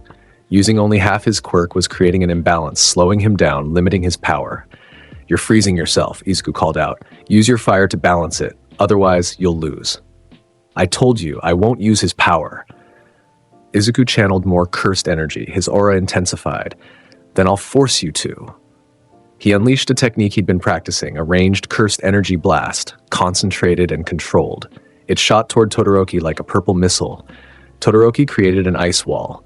The blast shattered it and kept coming. On instinct, Todoroki raised his left hand. Fire erupted from his palm, meeting the cursed energy blast and dispersing it in an explosion of steam and heat. For a moment, Todoroki stared at his left hand in shock. He'd used it. After years of refusing, he'd used his father's fire. No, his fire. Something cracked inside him. The resentment, the hatred, the rejection, all of it crumbled under the weight of Izuku's words and his own realization.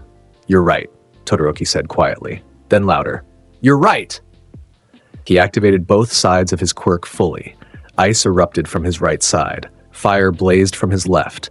The two elements swirled around him in a perfect balance, creating a display of power that made the entire stadium gasp. Thank you, Midoriya, Todoroki said, for helping me see. Izuku smiled. Now show me what you can really do. What followed was the most spectacular match of the sports festival. Todoroki attacked with combinations of fire and ice, creating walls of flame followed by waves of frost, using his fire to superheat the air and his ice to create instant temperature drops that generated fog. He was beautiful and terrifying in equal measure. Izuku countered with cursed energy techniques, his katana cutting through ice and deflecting fire, his enhanced speed letting him dance around Todoroki's attacks. He didn't manifest Rika. Didn't need to. This was a fight between two skilled individuals pushing each other to their limits. The battle raged for minutes. Both fighters were exhausted, breathing hard, covered in minor injuries.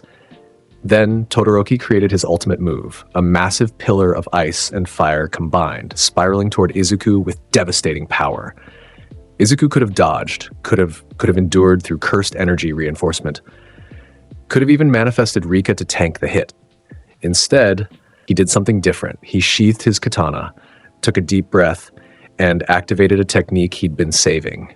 His voice changed. Markings appeared around his mouth and throat, the snake eyes and fangs of cursed speech. But this time, he didn't aim at Todoroki. He aimed at himself. Limit break. The command forced his body past its natural limitations. Cursed energy surged through him at levels he'd never achieved before. His muscles screamed. His bones groaned. But his power multiplied exponentially.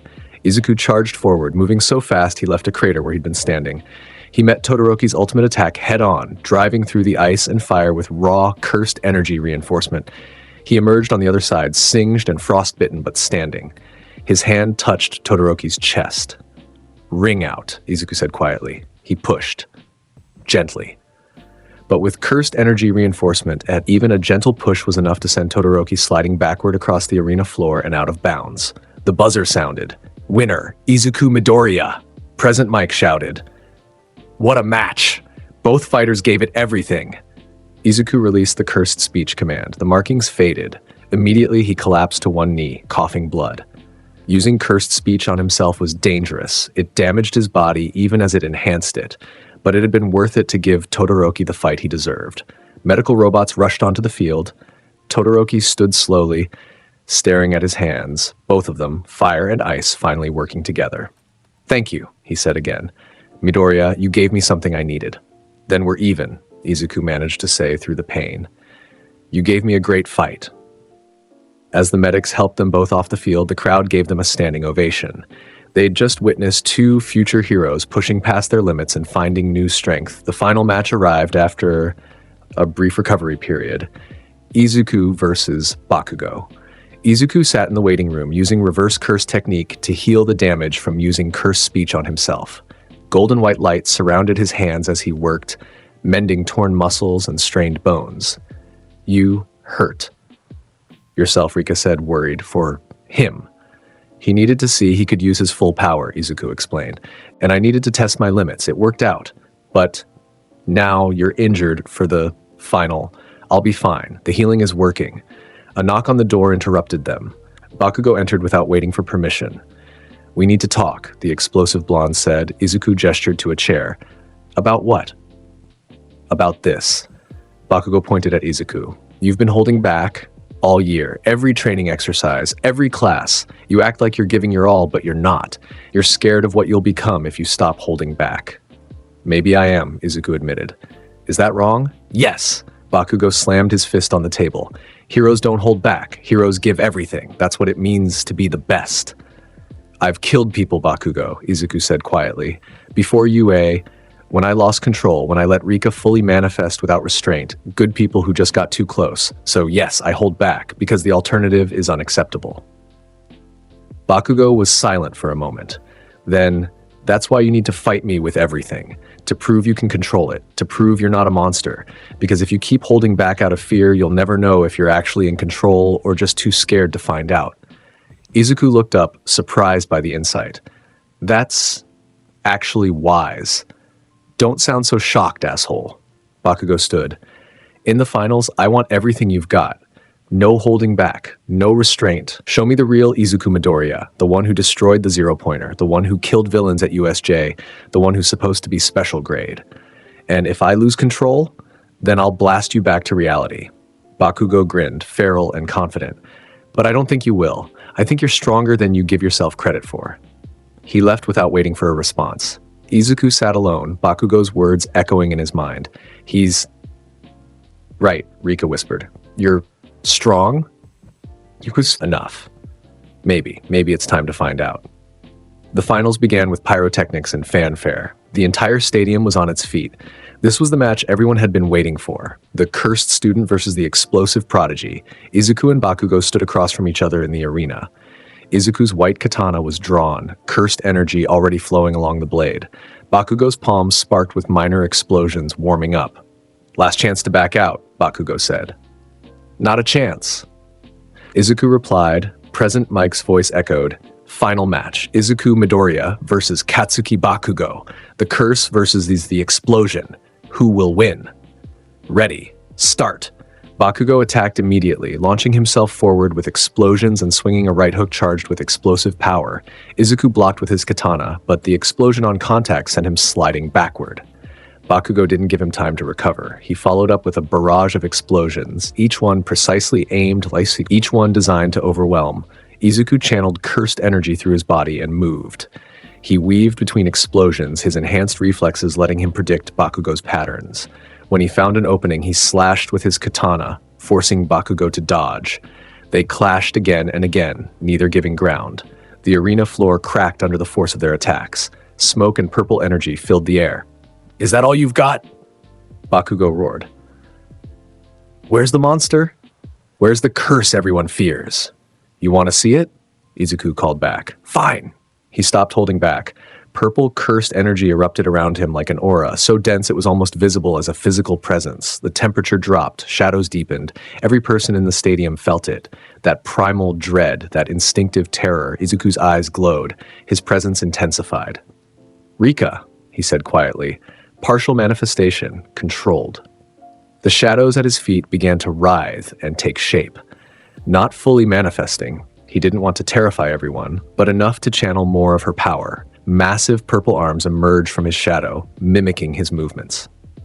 When he slashed with his katana, the shadow arms slashed too, creating multiple simultaneous attacks. When he blocked, the arms formed barriers of cursed energy. Bakugo grinned. "There it is! That's what I wanted!" He activated his ultimate move, Howitzer Impact. Bakugo spun in the air, creating a tornado of explosive power, then dove toward Izuku with enough force to level a building. Izuku met him head-on. He channeled cursed energy through his katana and slashed upward. A massive arc of purple energy shot from the blade, colliding with Bakugo's attack in mid-air. The explosion was catastrophic. The arena floor shattered. Windows in the stadium cracked. The shockwave knocked nearby audience members from their seats. When the smoke cleared, both fighters were still standing. Bakugo was breathing hard, his uniform torn, burns covering his arms from overusing his quirk. Izuku stood surrounded by purple cursed energy, the shadow arms still writhing around him, his expression focused and determined. "One more," Bakugo panted. "One more clash. Winner takes all." "Agreed," Izuku said. They charged at each other simultaneously. Bakugo generated the biggest explosion he'd ever created, this pouring everything he had left into a single attack. Izuku raised his katana and activated a technique he'd been practicing in secret. A combination of cursed energy reinforcement and Rika's power channeled through his blade. The katana glowed with purple light so bright it was almost blinding. They collided. For a moment, time seemed to stop. Energy and force collided with such intensity that reality itself groaned. Then the explosion resolved. The fighters separated, landing on opposite sides of the arena. Izuku stood, katana still raised, breathing hard but upright. Bakugo took one step forward, then collapsed to his knees, completely exhausted. The buzzer sounded. Winner, Izuku Midoriya, the first-year champion of the UA Sports Festival. The stadium exploded with noise. Some cheered, some sat in stunned silence, some looked afraid of what they'd just witnessed. But Izuku barely heard them. He dismissed the shadow arms and walked toward Bakugo, offering a hand. "Good fight," Izuku said. "You pushed me farther than anyone else." Bakugo stared at the hand for a moment, then took it. "Next time, I'll win. I'm counting on it." As they walked off the field together, rivals but no longer enemies, Izuku felt something settle in his chest. He'd fought at nearly full power. He'd channeled Rika's energy without losing control. He'd proven to himself and everyone watching that he could be strong without being a monster. "Proud of you," Rika whispered. "So proud." "Thank you," Izuku thought back, "for being with me through all of this. Always. Forever." The medal ceremony was brief. All Might presented Izuku with the first-place medal personally, his smile genuine and warm. "You did it, young Midoriya," the #1 hero said quietly. "You showed the world that power doesn't define heroism. Choice does, and you chose to be a hero today." Izuku accepted the medal. It was heavy, gold, engraved with UA's symbol. But heavier than the medal was the weight of what it represented. Acceptance, recognition, proof that even someone cursed could succeed. As he stood on the podium, looking out at the cheering crowd, Izuku felt tears threaten. He'd come so far from the isolated boy who'd arrived at UA months ago. He'd made friends, earned respect, proven himself, and Rika had been with him every step of the way.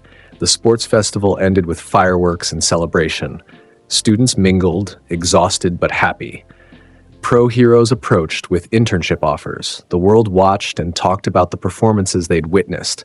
But Izuku slipped away quietly, finding a spot alone behind the stadium where he could breathe. "We did it," he said aloud. Rika manifested partially beside him, not the full nightmare form, but a gentler version, almost human shape, made of shadows and purple light. "We did it," she agreed. Her distorted voice sounded almost happy. Izuku touched the ring at his collar. "I miss you, the real you, the girl who smiled and laughed and made me believe I could be something. I'm still here, changed, but here. I know, and I'll keep fighting, for both of us, until we find a way to break this curse and give you peace. Not a curse, a gift, because I can stay with you. Even if it hurts you, especially then, because love means staying no matter what. Izuku closed his eyes. Then I'll make sure your sacrifice means something. I'll become the greatest hero I can be, not despite the curse, because of it. That's my Izuku. They stood together in comfortable silence, the boy and his curse, the hero and his monster, the living and the dead who refused to part. Tomorrow would bring new challenges. Internships, villains, the constant pressure to prove himself. But tonight, Izuku allowed himself to simply exist, to feel pride in what he'd accomplished, to honor the love that had brought him this far. In the distance, someone called his name. Uraraka probably, or Ida, or one of his other classmates. They wanted to celebrate together. Izuku smiled. Coming, he called back. He looked at Rika's shadow form one more time. Ready? Always. Ready for you. She dissolved back into his shadow, becoming one with him again, inseparable and eternal. Izuku walked back toward his classmates, toward friendship and hope, and the future he was building. Despite every obstacle, he was cursed. He was dangerous. He was feared by many and misunderstood by more. But he was also a hero, and that made all the difference. The week after the sports festival passed in relative calm, Izuku attended classes, trained with Eraserhead on control techniques, and slowly adjusted to his new status as the festival champion. The media attention was intense but manageable. More importantly, pro heroes from across Japan sent internship offers. Everyone wanted to see what the cursed student could do. Izuku reviewed the offers in Eraserhead's office. There were dozens, ranging from top 10 heroes to small local agencies, but one stood out. Gran Torino? Izuku read the name aloud. I've never heard of him. He's retired, Eraserhead explained. Taught at UA decades ago. Mentored All Might when he was a student. He's requesting you specifically. Why?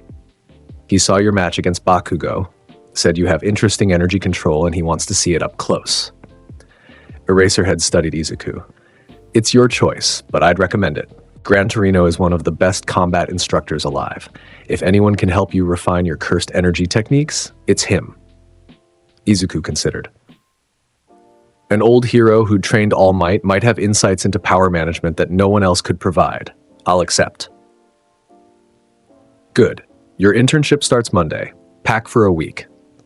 That evening, Izuku sat in his small apartment preparing for the internship. He cleaned his white katana, checked his equipment, and packed simple clothes.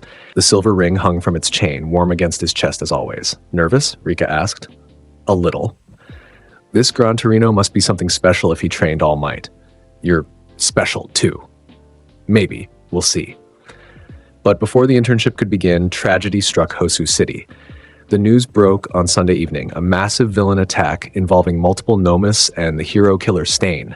The city was in chaos, pro-heroes were being mobilized, and a distress signal came through to Izuku's phone, a location ping from Ida.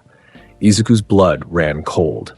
Ida had been obsessed with finding the hero killer ever since his brother was paralyzed by Stain's attack. The location ping meant only one thing.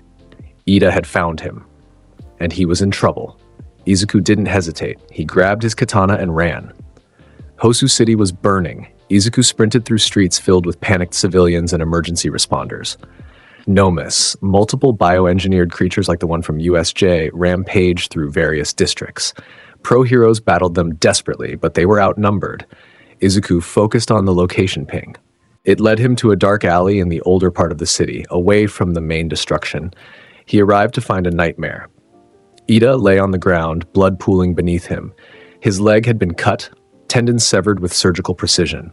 He was conscious, but fading fast, his hand weakly reaching for his phone. Standing over him was Stain, the hero killer.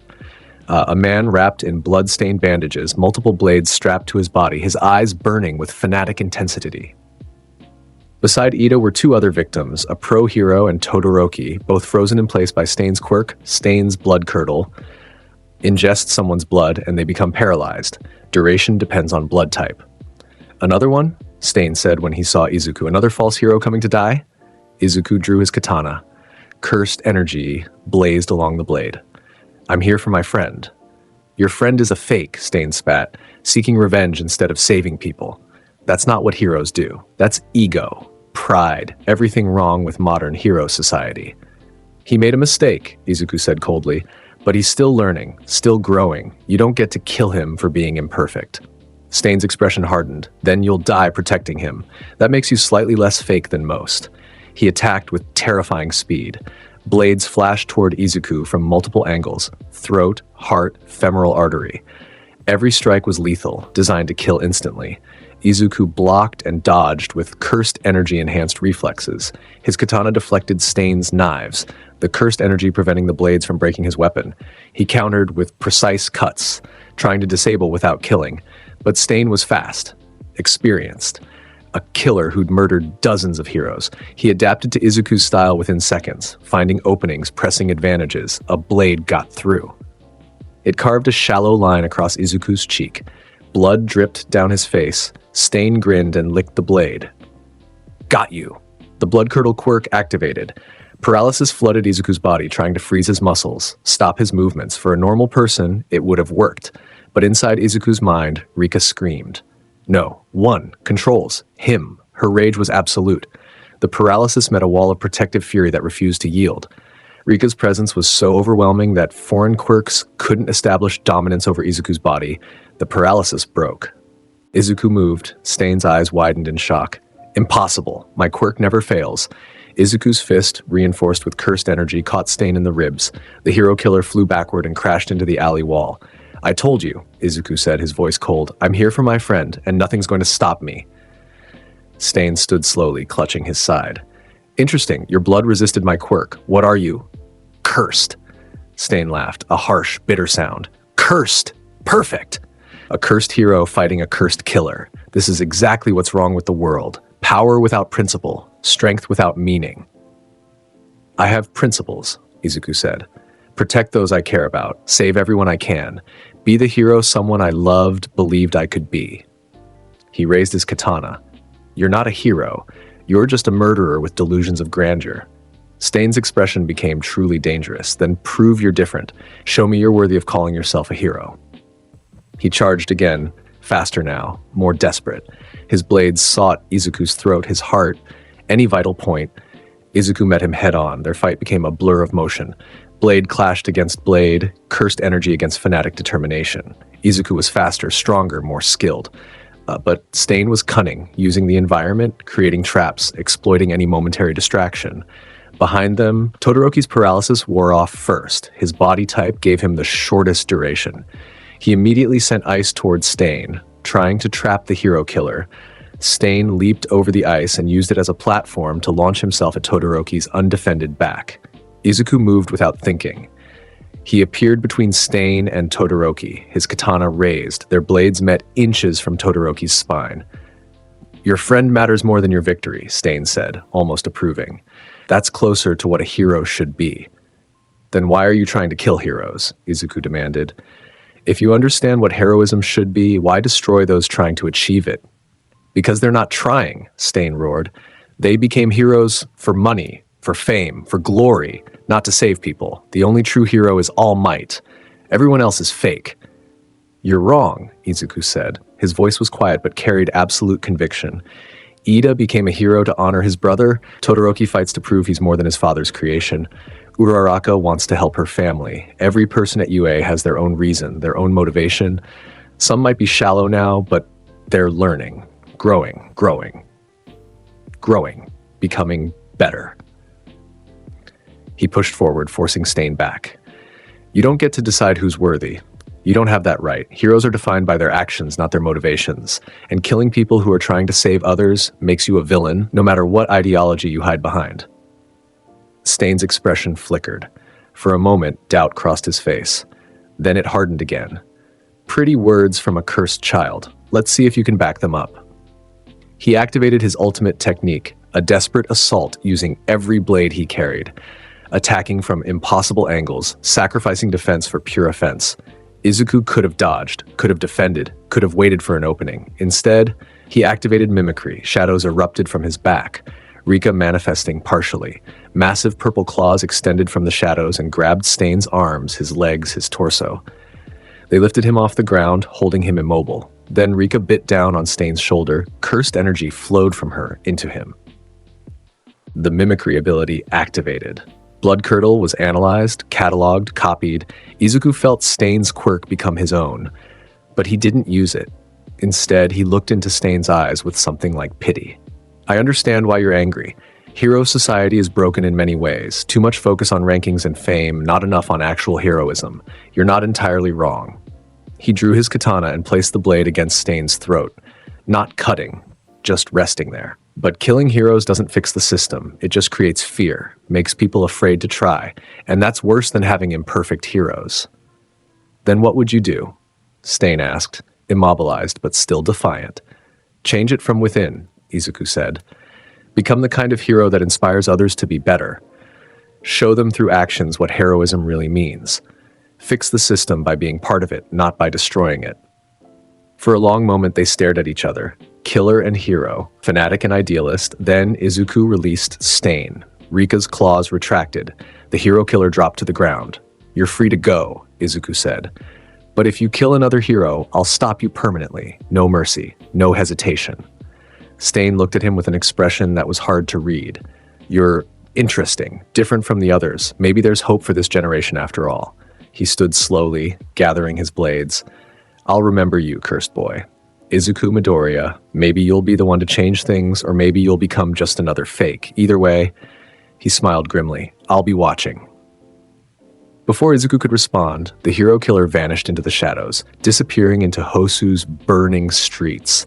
Izuku wanted to chase, wanted to capture him and prevent future deaths, but he couldn't, because behind him, Ida was dying. He turned and ran to his classmate. Blood was everywhere. Ida's breathing was shallow, his skin pale. The severed tendons in his leg were catastrophic damage. Don't die, Izuku said, placing his hands over the wounds. I'm not letting you die. Golden white light began to glow around his palms. Reverse curse technique. The warm energy flowed into Ida's broken body, seeking out the damage. Tendons began to reconnect. Blood vessels sealed. Muscles knitted together. The healing was slow, draining. Izuku poured everything he had into it, ignoring his own exhaustion, his own injuries from fighting Stain. All that mattered was saving Ida. You're pushing too hard, Rika warned. You'll hurt yourself. I don't care. He matters more. Todoroki knelt beside them. Midoriya, you're overexerting yourself. Wait for professional medics. There's no time, Izuku snapped. Blood dripped from his nose, a sign that he was reaching his limit. But he didn't stop. Couldn't stop. The golden light intensified. Ida gasped as the worst of his injuries healed. The bleeding stopped. His color improved. He was still badly hurt, but he'd live. Izuku collapsed backward, exhausted beyond measure. His cursed energy reserves were almost depleted. His body felt like lead. But Ida would survive. That was all that mattered. Why? Ida whispered. Why save me? I was stupid. I ignored everyone's advice. I almost got us killed. Because you're my friend, Izuku said simply, and friends don't let each other die. In the distance, sirens wailed. Pro-heroes were arriving, the Nomu threat being contained.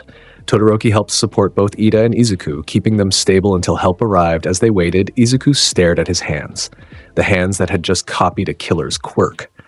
He could use Blood Curdle now. He could paralyze enemies with a single drop of their blood. Another weapon in his arsenal, another piece of darkness added to his collection.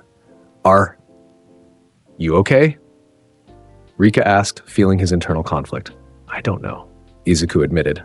I copy quirks to fight better, to protect people, but every quirk I take feels like I'm stealing a piece of someone, adding their power to my curse. Where does it end? How many abilities will I copy before I stop being Izuku Midoriya and become something else? You'll always be you, Rika said with absolute certainty, because your heart doesn't change, only your tools. I hope you're right. Endeavor arrived first, drawn by Todoroki's emergency signal. He took in the scene, his son injured, 2 students from UA bleeding, signs of a major battle. Report, he demanded. Todoroki explained briefly. The hero killer, Ida's vendetta, Izuku's intervention.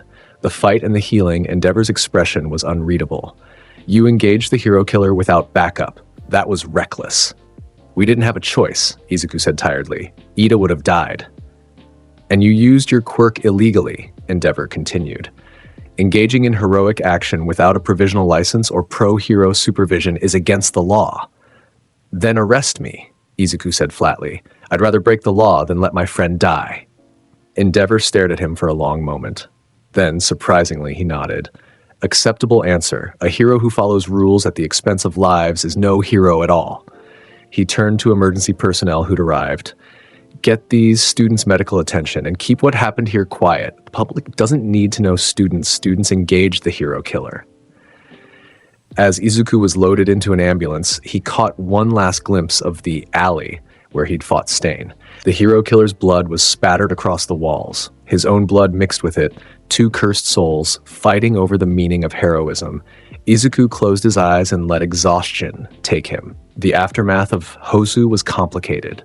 Officially, Endeavor defeated the Nomus and drove off the hero killer. Unofficially, everyone involved knew the truth. 3 students had engaged Stain directly, and one of them had forced the hero killer to retreat through sheer power. The Hero Commission called Izuku in for questioning. They wanted to know everything. How he'd resisted Blood Curdle, what techniques he'd used, whether he'd killed Stain or let him escape. Izuku answered honestly. He explained Rika's protective nature, his cursed energy techniques, the choice to spare Stain in hopes of reformation. The commission wasn't happy with the last part, but they couldn't deny the results. 3 students alive, the hero killer driven underground, and Izuku's growing reputation as someone who could handle extreme threats, they upgraded his classification. Special grade risk became special grade asset. He was still dangerous, but now he was dangerous in a controlled, useful direction. At UA, Izuku met with All Might and Eraserhead in a private conference. You fought well, Eraserhead said. You protected your classmates, demonstrated remarkable control, and made difficult decisions under pressure. That's what we're training you for. But you're pushing too hard, All Might added. Young Midoriya, you healed Ida to the point of exhausting yourself completely. That's admirable, but also dangerous. What if another villain had appeared while you were defenseless? Then Rika would have protected me, Izuku said. She always does. That's not a solution, Eraserhead said bluntly. Relying entirely on your curse makes you vulnerable. You need to develop your own strength, separate from Rika's power. How? Izuku asked. She's part of me. I can't separate from her. Not physically, Eraserhead agreed, but mentally, emotionally. You need to find strength that doesn't come from her energy or her protection. Strength that's purely yours. Izuku was silent. He'd never thought about it that way. For years, he and Rika had been one entity. His will, her power, combined into a single cursed whole. The idea of finding strength independent of her felt wrong, like he was trying to leave her behind. It's okay, Rika whispered in his mind. She'd been listening. You should be strong without me. So when I'm gone, you'll survive. You're not going anywhere, Izuku thought fiercely. I won't let you. But if I do, promise you'll keep going. Izuku wanted to refuse. Wanted to say he couldn't exist without her, but deep down he understood what she was asking. She wanted him to be capable of standing alone. Not because she wanted to leave, but because she loved him enough to worry about his future even if she wasn't in it. I promise, he thought, but only because you asked. The internship week ended, and students returned to UA with new experiences and insights. Izuku's reputation had grown significantly. Everyone knew what happened in Hosu. The official story was thin enough that the truth leaked through. The cursed student had fought the hero killer to a standstill and saved 2 classmates in the process. Some looked at him with new respect. Others were more afraid than before. But Izuku noticed something different too.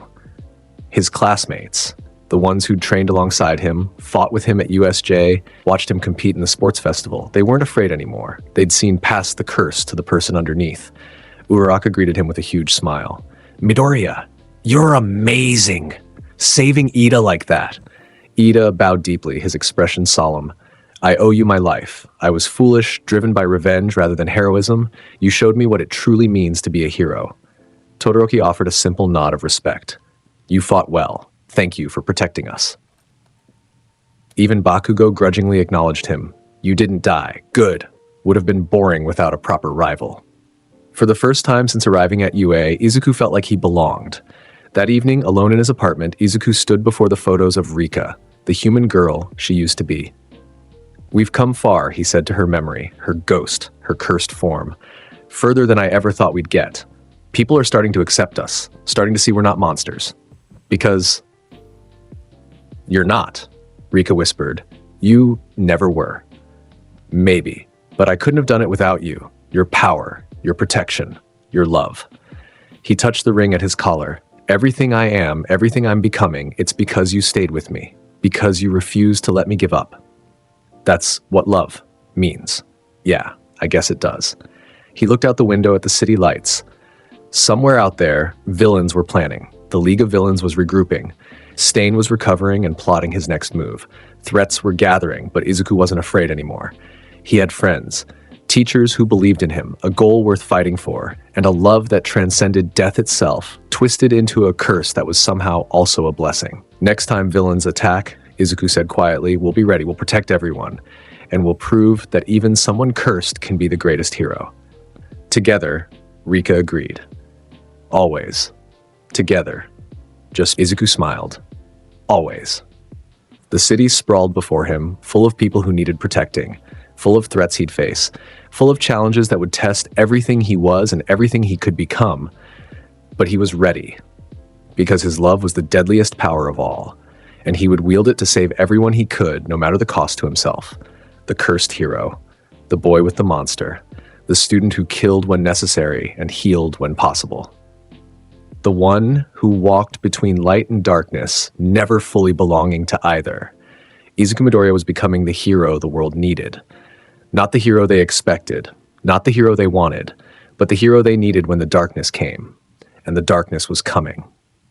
The League of Villains was planning something big. Stain's ideology was spreading. New threats were emerging that would challenge everything UA stood for. But that was a story for another time. For now, Izuku simply stood in his apartment, Rika's presence a constant warmth in his soul, and prepared for whatever tomorrow would bring. Because he was a hero, cursed, dangerous, and feared by many, but a hero nonetheless. And that made all the difference. The next morning arrived with pale sunlight filtering through Izuku's apartment window. He sat at his small desk, white katana propped against the wall beside him, reviewing notes for the upcoming final exams. Academic tests were one thing, those he could handle. But the practical exam worried him. Rumor had it students would face their teachers in combat scenarios, which meant Izuku might be fighting a pro-hero while trying to demonstrate control rather than lethality. The thought made his stomach twist. You're worried, Rika observed from within his shadow. The exams are important, Izuku thought back. If I fail, I can't continue at UA, and if I can't control myself during a test fight, you won't lose control. I'll help. I know you will. You always do. His phone buzzed. A message from Uraraka. Study group at the dorms. Come join us. Izuku smiled slightly. A few months ago, he would have declined, avoided the social interaction, but things were different now. He grabbed his notes and headed to the common area. The Class 1A dormitory common room was chaos. Kaminari was panicking about English vocabulary. Ashido was trying to understand calculus with Sero's dubious help. Yaoyorozu had organized a structured study session that half the class was ignoring in favor of stress eating. Izuku settled into a corner with his materials. Almost immediately, others gravitated toward him. Midoriya! Ida appeared with military precision. I require assistance with the physics problems regarding momentum and force distribution. Sure, Izuku said, pulling out the relevant textbook. As he explained the concepts, others listened in. His calm, methodical approach to problems made him an unexpectedly good tutor. Even Bakugo, who'd never ask for help directly, positioned himself close enough to overhear. The key is understanding that cursed energy reinforcement works on similar principles, Izuku explained, using his own abilities as an example. When I enhance my strikes, I'm distributing energy through the impact point to maximize force transfer. Same concept as the physics problem. That's actually really helpful, Uraraka said, scribbling notes. Using quirk applications to understand the theory. Tokoyami nodded. Your analytical approach serves you well, Midoriya. The study session continued for hours. Izuku found himself relaxing into it, enjoying the simple camaraderie of working alongside classmates. No villains, no life or death stakes, just students preparing for exams together. This is nice, Rika whispered. You're happy. Yeah, I am. But the peaceful moment couldn't last forever. Eraserhead entered the common room, his expression serious. Listen up. I'm announcing the practical exam format now, so you have time to prepare mentally. The room fell silent. You'll be fighting in pairs against one teacher each. The pairs have been strategically selected to force you to work with partners who challenge you. Your objective is to either capture the teacher with these special handcuffs he held up reinforced restraints, or escape the designated combat zone within 30 minutes. Murmurs rippled through the class. Fighting teachers? That was significantly harder than expected. The pairs are as follows. Eraserhead began reading from a list. Izuku listened carefully as names were called. Todoroki and Yayorozu against Eraserhead himself. Ida and Ojiro against Power Loader. Uraraka and Aoyama against 13. Then Midoriya and Bakugo against All Might. The room went dead silent. Izuku's blood ran cold. Fighting the symbol of peace, the strongest hero alive, alongside Bakugo, who still barely tolerated him despite their sports festival match? You've got to be kidding. Bakugo snarled. With him? The pairing is final, Eraserhead said flatly. You two have power and attitude problems. This will teach you to work together or fail together. All Might won't hold back. After Eraserhead left, Bakugo cornered Izuku near the stairs. Listen up, curse freak. I don't care what the teachers say. When we fight All Might, stay out of my way. I'll win this myself. That's stupid, Izuku said tiredly. He's All Might. Neither of us can beat him alone. Watch me. Bakugo's palms sparked with minor explosions. I don't need your monster or your copied quirks or any of that cursed bullshit. I'll prove I'm the best with my own power. And when you lose? Bakugo's glare intensified. I don't lose. He stormed off, leaving Izuku standing alone. This will be difficult, Rika observed. Understatement of the year, unlike Izuku muttered, the written exams came first. 3 days of academic testing that left most students drained. Izuku performed well, his analytical nature serving him in subjects like mathematics and hero law. Bakugo, surprisingly, also scored high. The explosive blonde was smarter than his attitude suggested, but everyone knew the real challenge was coming. The practical exams. The day arrived with clear skies and nervous energy. Students gathered at the designated testing grounds, a massive facility with multiple combat zones designed to simulate different environments. Izuku stood with Bakugo in their assigned waiting area, both silent. Around them, other pairs were finishing their matches. Some passed, others failed spectacularly. Midoriya, Bakugo, you're up. A automated voice announced. They entered their combat zone, an urban environment with destroyed buildings and rubble-strewn streets. Perfect for All Might's strength-based fighting style and terrible for strategic maneuvering. All Might stood at the far end in his muscular form, radiating power and confidence. But something was different. His expression wasn't the usual smile. It was serious. Focused. Young Midoriya, young Bakugo. His voice boomed across the arena. Today I will be your opponent, and I will not hold back. Your goal is to either capture me with the handcuffs or escape the combat zone. You have 30 minutes. The test begins. Now! Bakugo immediately launched forward with explosive propulsion, ignoring any semblance of teamwork. Die! All Might! He roared, swinging an explosion-charged punch. All Might sidestepped casually and backhanded Bakugo. The explosive blonde flew backward and crashed through a concrete wall. Izuku drew his katana and channeled cursed energy. Bakugo! Get back! We need a plan! Shut up! Bakugo emerged from the rubble, more explosions building in his palms. I don't need your help. He attacked again, faster this time, using explosions to create unpredictable angles of approach. But All Might was faster. He caught Bakugo's wrist mid-punch and slammed him into the ground hard enough to crater the pavement. You fight with emotion, young Bakugo, All Might said. That makes you predictable. Izuku had to intervene. He channeled cursed energy into his legs and moved, blurring across the distance in an instant. His katana swept toward All Might's exposed side. The symbol of peace released Bakugo and caught Izuku's blade between two fingers. Good speed, young Midoriya, but not enough. He twisted, yanking the katana from Izuku's grip and tossing it aside.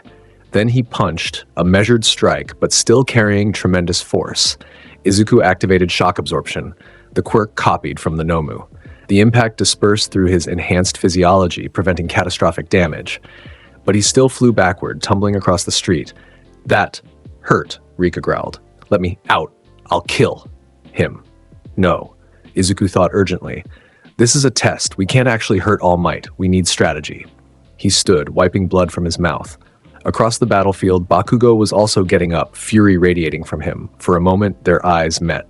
Izuku saw the calculation behind Bakugo's rage. The explosive blonde wasn't as mindless as he pretended. He was analyzing, looking for openings. "Bakugo," Izuku called. "We can't win separately. He's too strong." "Then what do you suggest, Curse Freak?" "Distraction and capture. I'll draw his attention. You use maximum explosive power to create an opening. We alternate until one of us can get the cuffs on him." Bakugo's expression twisted. He clearly hated admitting they needed teamwork, but he wasn't stupid enough to keep failing the same way. "Fine, but when we pass, it's because of my power, not your monster." "Deal." They moved simultaneously. Izuku retrieved his katana and charged from the left, cursed energy blazing around him. Bakugo attacked from the right, explosions propelling him in a spiral pattern. All Might grinned. "Now that's more like it." He met Izuku's blade with a punch, the impact creating a shockwave. Then he spun and deflected Bakugo's explosion with a wind pressure created by waving his arm. The fight became a dance of coordinated attacks. Izuku would strike high, forcing All Might to block. Bakugo would attack low, trying to destabilize him. When All Might focused on one, the other would create distance and prepare the next assault. But All Might was still All Might. Even holding back enough not to kill them, he was overwhelming. Every punch created craters. Every movement generated wind pressure that knocked them off balance. "You're working together better," All Might said, catching both of them simultaneously, Izuku by the collar, Bakugo by the arm. "But you're still thinking too small." He slammed them together and then hurled them through a building. Izuku crashed through walls and emerged covered in dust and concrete fragments. His ribs were cracked despite the shock absorption. Blood dripped from a cut above his eye. "Use my power," Rika pleaded. "Full manifestation, we can win." "No. If I manifest you fully, I might actually hurt him. This is a test, not a real fight. But you're getting hurt. I'll heal after. Just trust me." Bakugo was in worse shape. He'd taken more direct hits and his explosions were weakening as sweat production decreased from exhaustion. "This is bullshit," Bakugo panted. "How are we supposed to beat the #1 hero?" "We're not supposed to beat him," Izuku said, a plan forming. "We're supposed to capture him or escape, and I think I know how." He explained quickly. Bakugo's expression went from angry to incredulous to grimly determined. "That's insane. It'll never work." "You have a better idea?" "No." "Then let's do it." They emerged from the rubble together. All Might stood waiting, completely unharmed, not even breathing hard. "Ready for round 2? He asked cheerfully. "We're ready to win," Izuku said. He channeled cursed energy and activated multiple copied quirks simultaneously. Explosion from Bakugo, flames erupted around his hands. Ice from Todoroki, frost spread across the ground. Super strength from the Nomu. His muscles bulged with enhanced power. The combination created an unstable, dangerous energy cocktail flowing through his body. It hurt. It strained his cursed energy reserves. But it made him faster, stronger, more versatile. "Impressive," All Might said. "But can you control all that power at once?" "Only one way to find out." Izuku launched forward with explosive propulsion, ice forming beneath his feet to create frictionless movement. He swung his katana in a wide arc while simultaneously generating explosion bursts to throw off All Might's timing. All Might blocked the katana but had to dodge the explosions. For the first time, he was forced to move defensively. That's when Bakugo struck. He'd used Izuku's multi-quirk assault as cover to circle around. Now he came from All Might's blind spot, building the largest explosion he'd ever created. Stun grenade! The explosion was blinding, deafening. All Might instinctively closed his eyes and raised his arms to block. Izuku deactivated his copied quirks and drew on one he'd been saving, Blood Curdle. Copied from Stain. He slashed his katana across his own palm, drawing blood. Then he flung it toward All Might's face. The symbol of peace reacted on instinct. He caught the blood droplet on his tongue, tasting it before he realized what he'd done. Blood Curdle activated. All Might's body seized. The paralysis quirk flooded his system, freezing his muscles, locking him in place. His eyes widened in shock. "Young Midoriya, you used Stain's quirk." "I'm sorry," Izuku said, genuinely meaning it. He rushed forward with the capture cuffs. "But we need to pass." He slapped the reinforced handcuffs onto All Might's wrist. The test buzzer sounded. Midoriya and Bakugo passed. All Might's paralysis faded. His blood type gave him a short duration. He looked at the cuffs on his wrist, then at Izuku and Bakugo, then started laughing. Brilliant. Absolutely brilliant. You used teamwork, strategy, your combined abilities, and even self-sacrifice. Young Midoriya, you hurt yourself to draw that blood to achieve victory. His smile was genuine, proud. This is exactly what I wanted to see.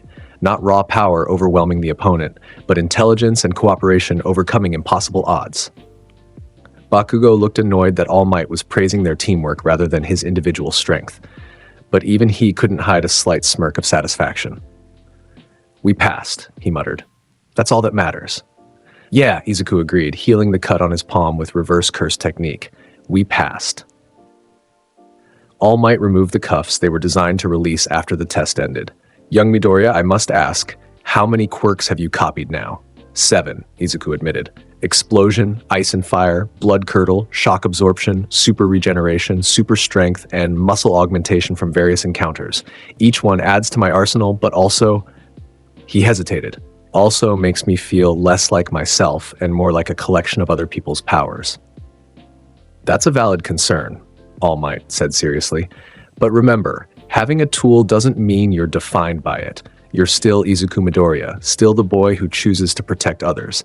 The powers you've copied are just that, tools. Your heart determines how you use them. Izuku nodded, absorbing the wisdom. As they left the testing area, Bakugo walked beside him in uncharacteristic silence. Finally, he spoke. Your plan was good, and the way you used those copied quirks together, that was smart. It was probably the closest thing to a compliment Bakugo had ever given him. Thanks. Your explosion timing was perfect. If you'd been off by even a second, he would have dodged. Damn right, it was perfect. Bakugo's usual arrogance returned. Don't think this makes us friends or anything. We're still rivals. I know, but... Bakugo paused. You're not as pathetic as I thought. You've got power and you're not afraid to use it. That's acceptable. Coming from Bakugo, it was high praise. They passed the other students waiting for their turns. Ida gave them a thumbs up. Uraraka waved enthusiastically. Even Todoroki nodded in acknowledgement. You did well, Rika whispered. Worked with him, protected yourself, won through strategy. We did well together. Izuku corrected mentally. Your power is what makes all of this possible. Always. Together. Always. The practical exams concluded over the next 2 days. Most pairs passed, though some barely. The teachers had been ruthless, pushing students to their absolute limits. When results were announced, Izuku stood with a perfect score, excellent academic marks, and a flawless practical exam. Bakugo also scored high, and though he complained loudly that he deserved extra points for doing most of the work against All Might. Principal Nezu addressed the class afterward. Congratulations on completing your final exams. You've all grown tremendously this semester, which is why we're rewarding you with a training camp. 1 week in the mountains, dedicated entirely to enhancing your quirks and pushing your limits. Excitement rippled through the students. A training camp meant intensive growth, new techniques, and time away from the pressure of academic studies. The camp begins in 3 days, Nezu continued. Pack appropriately. The training will be grueling, but those who persevere will emerge stronger than ever before.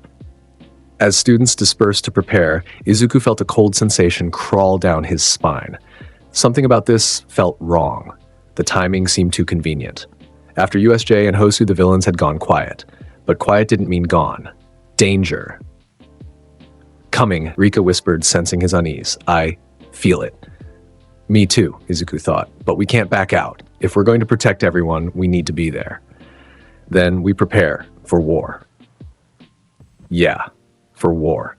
The 3 days before the training camp passed in a blur of preparation. Izuku packed carefully, combat clothes, his white katana, medical supplies in case his reverse curse technique wasn't enough, and various tools for surviving in wilderness conditions.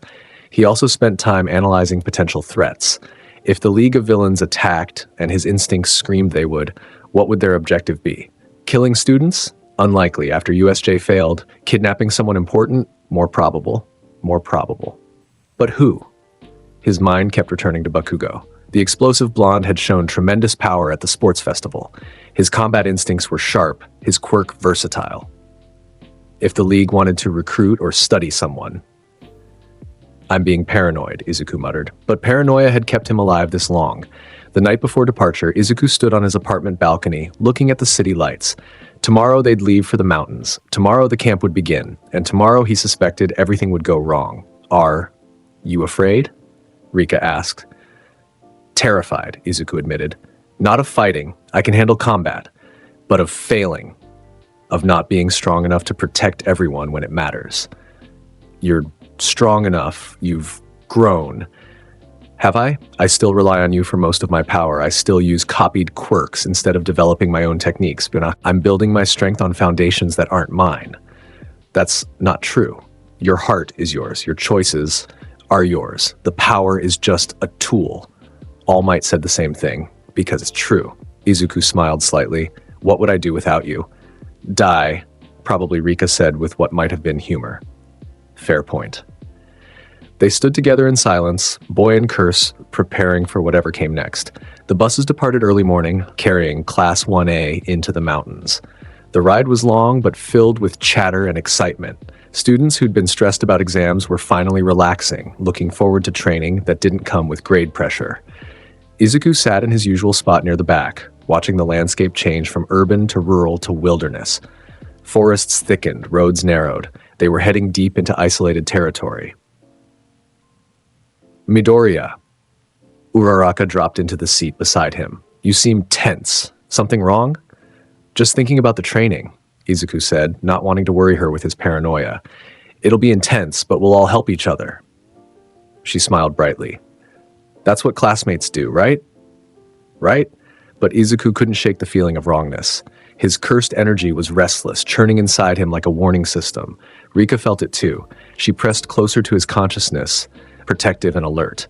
The buses arrived at the camp location, a clearing surrounded by dense forest with a few rustic cabins and a central lodge. The Pussycats, a team of pro heroes specializing in wilderness combat and rescue, greeted them enthusiastically. Welcome, kittens, Pixie Bob announced with exaggerated cheer. We're going to work you to the bone. By the end of this week, your quirks will be twice as strong. Mandalay, the team leader, was more professional. You'll be training from dawn to dusk. Quirk exercises designed to push your limits, combat drills, endurance challenges. This camp is about growth through adversity. The first day was exactly as promised. Brutal. Students were separated based on their quirk types and given individual training regimens. Izuku's training focused on cursed energy control. Mandalay, whose telepath quirk let her sense energy patterns, worked with him personally. Your energy is unusual, she said, observing as purple cursed energy swirled around Izuku's hands. It's powerful but unstable, like it wants to break free and consume everything. That's Rika's influence, Izuku explained. The curse makes the energy volatile. Then we'll teach you to stabilize it, channel it more efficiently. Right now you're using brute force when precision would be better. She put him through exercises, maintaining cursed energy reinforcement for extended periods without fluctuation, creating focused energy constructs instead of raw blasts, manipulating the energy's density and temperature. It was exhausting work. By evening, Izuku could barely stand, but he could feel the improvement. His control was sharper, his efficiency higher. He was learning to do more with less energy expenditure. The second day brought combat drills. Students sparred against the Pussycats, testing their abilities in realistic scenarios. Izuku faced Tiger, the team's hand-to-hand specialist. The muscular hero was fast and technical, using precise strikes instead of overwhelming power. Don't rely on your curse, Tiger instructed, dodging Izuku's katana strike. Fight with your own skill. He was right.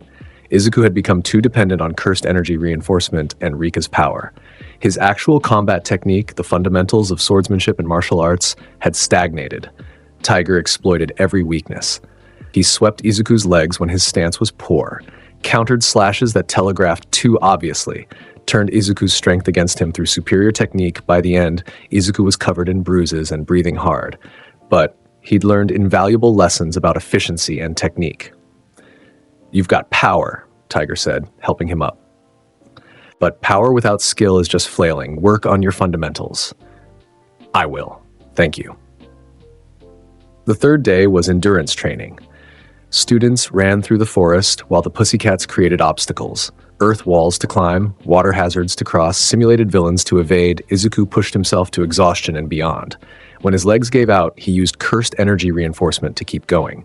When that failed, he drew on super regeneration to heal muscle damage and continue.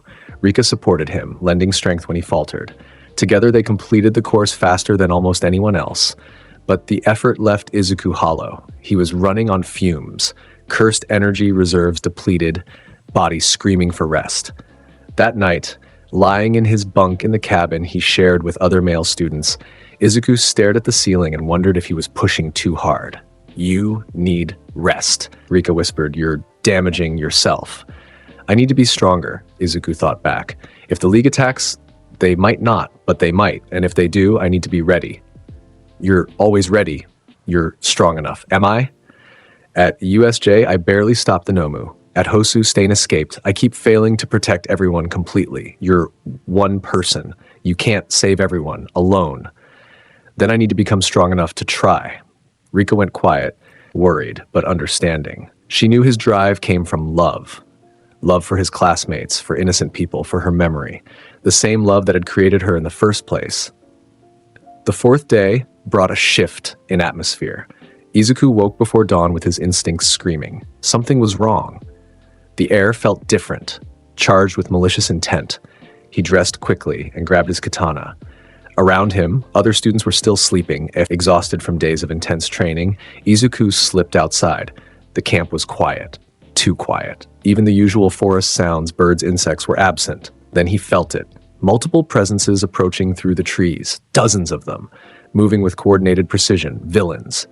He activated his cursed energy sense, extending his awareness. The signatures were unmistakable, malicious, hungry for violence. And among them, several stood out as particularly powerful. The League of Villains had come. Izuku ran to the lodge and pounded on the door. "Everyone up! We're under attack!" His shout woke the camp. Students stumbled from their cabins, confused. The pussycats emerged alert and ready. "What's happening?" Mandalay demanded. "Villains in the forest," Izuku said tersely. "Multiple signatures. Organized assault. They're surrounding us." As if confirming his words, the forest erupted with blue flames. Trees ignited, creating a wall of fire that blocked escape routes. From the flames stepped a figure. Dabi, the League's fire user, his scarred skin twisted into a grin. "Evening, heroes. Hope we're not interrupting."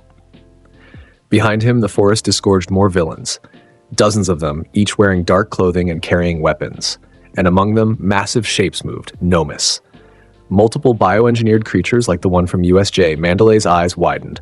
She activated her telepath quirk, broadcasting to all students. "Everyone, this is not a drill. Villains are attacking. Those who can fight, defend the others. Those who can't, run to the lodge and barricade yourselves." Chaos erupted. Students scattered, some running for cover, others preparing to fight. The pussycats moved to intercept the advancing villains, but Izuku's attention was locked on the Nomus. There were 3 of them, each massive and grotesque. Their presence meant the League wasn't here for a simple attack. They had a specific objective: kidnapping. His blood ran cold. They were here for someone, and given the League's interest in powerful students... "Bakugo!" Izuku shouted, spotting the explosive blonde emerging from a cabin. "They're here for you. Stay close to the others." "What?" Bakugo's confusion lasted only a second before a massive figure crashed through the trees toward him. It was muscular, a villain with grotesque muscle fibers erupting from his body, multiplying his strength exponentially. He'd been the one who'd attacked a student named Koda, according to intelligence reports. Now he was here, grinning with murderous intent. "Found you," Muscular roared. "The League wants you alive, explosion kid, but they didn't say I couldn't break a few bones." He swung a fist enhanced by layers of artificial muscle. The impact would have pulverized Bakugo. Izuku moved. He crossed the distance in a blur, cursed energy reinforcement pushing him beyond normal human speed. His katana intercepted Muscular's fist, cursed energy hardening the blade to prevent it from shattering. The clash created a shockwave that rattled windows and knocked nearby students off their feet. "Get back!" Izuku shouted at Bakugo. "Protect the others. I'll handle this." Like hell. Bakugo's palms sparked. "I can fight my own battles." "Not against him. He's too strong." Izuku pushed against Muscular's fist, muscles straining. "Trust me." Go. For once, Bakugo listened. He ran toward the other students, explosions already building to defend them. Muscular grinned at Izuku. So you're the cursed one everyone's talking about, the kid with the dead girlfriend monster. Let's see what you've got. He attacked with overwhelming force, each punch carrying enough power to destroy buildings. Izuku dodged and deflected, using cursed energy reinforcement to stay ahead, but Muscular was relentless. His muscle fibers kept multiplying, building layer upon layer, increasing his strength beyond reasonable limits. Izuku activated mimicry. Rika's shadow extended from him, her massive claws reaching for Muscular. When they made contact, her bite marked him. Muscle augmentation, cataloged. The quirk flowed into Izuku. He felt his own muscles respond, fibers multiplying, strength increasing exponentially. He matched Muscular's next punch with his own. The impact created a crater beneath them. Now we're talking, Muscular laughed. A real fight! They clashed again and again, each exchange shattering the ground, splintering trees. Izuku's copied muscle augmentation let him match Muscular's strength, but the villain had more experience, better technique. A fist got through Izuku's defense and caught him in the ribs. Even with shock absorption, the impact cracked bones. He flew backward and crashed through a cabin wall. Pain exploded through his body. He coughed blood. Let me out, Rika growled. Full manifestation. I'll tear him apart. Not yet, Izuku gasped, standing despite the pain. If I manifest you fully, the students might get caught in the destruction. I need to be surgical here. But you're hurt. I'll heal. He activated reverse curse technique. Golden white light surrounded his torso as broken ribs knitted back together. The healing was exhausting, draining his cursed energy reserves, but necessary. Muscular emerged from the dust, grinning. You can heal? Perfect. That means I can break you more. He charged again, but this time Izuku was ready. He'd analyzed Muscular's pattern. The villain relied on overwhelming strength and aggression, but his technique was straightforward. Predictable. Izuku activated multiple copied quirks simultaneously. Explosion created propulsion, ice formed barriers, super strength enhanced his strikes. Blood curdle coated his blade, one cut would paralyze. He became a whirlwind of attacks. Explosions disoriented Muscular. Ice walls forced him to break through predictable paths, enhanced strikes pushed him back. And always, the katana sought exposed flesh for that paralyzing cut. Muscular roared in frustration. Stop moving like a coward and fight! I am fighting, Izuku said coldly, just smarter than you. He found his opening. Muscular overextended on a punch, and Izuku slipped inside his guard. The katana, coated with blood-curdle-infused cursed energy, carved a line across Muscular's shoulder. The paralysis quirk activated. Muscular's body seized. His eyes widened in shock as his muscles locked up, rendered immobile by Stain's copied ability. Izuku didn't hesitate. He channeled cursed energy into his blade and drove it through Muscular's chest. Not to kill, he aimed for the shoulder joint, disabling the arm permanently, but leaving vital organs intact. Muscular collapsed, screaming, his enhanced muscles useless against the precise strike that had severed tendons and shattered bone. You're not taking anyone, Izuku said quietly. Not today.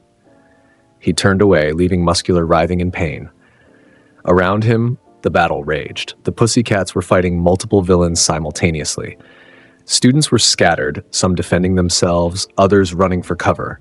And everywhere the Nomus rampaged, their bioengineered bodies resistant to most attacks. Izuku's cursed energy reserves were depleting fast. He'd used so many techniques in rapid succession. Mimicry, multiple copied quirks, blood curdle, reverse curse technique. He was running on fumes. But he couldn't stop. Because across the clearing he saw what he'd feared. A villain with a compression quirk, Mr. Compress, had captured several students in marble-sized spheres, and one of those spheres contained Bakugo.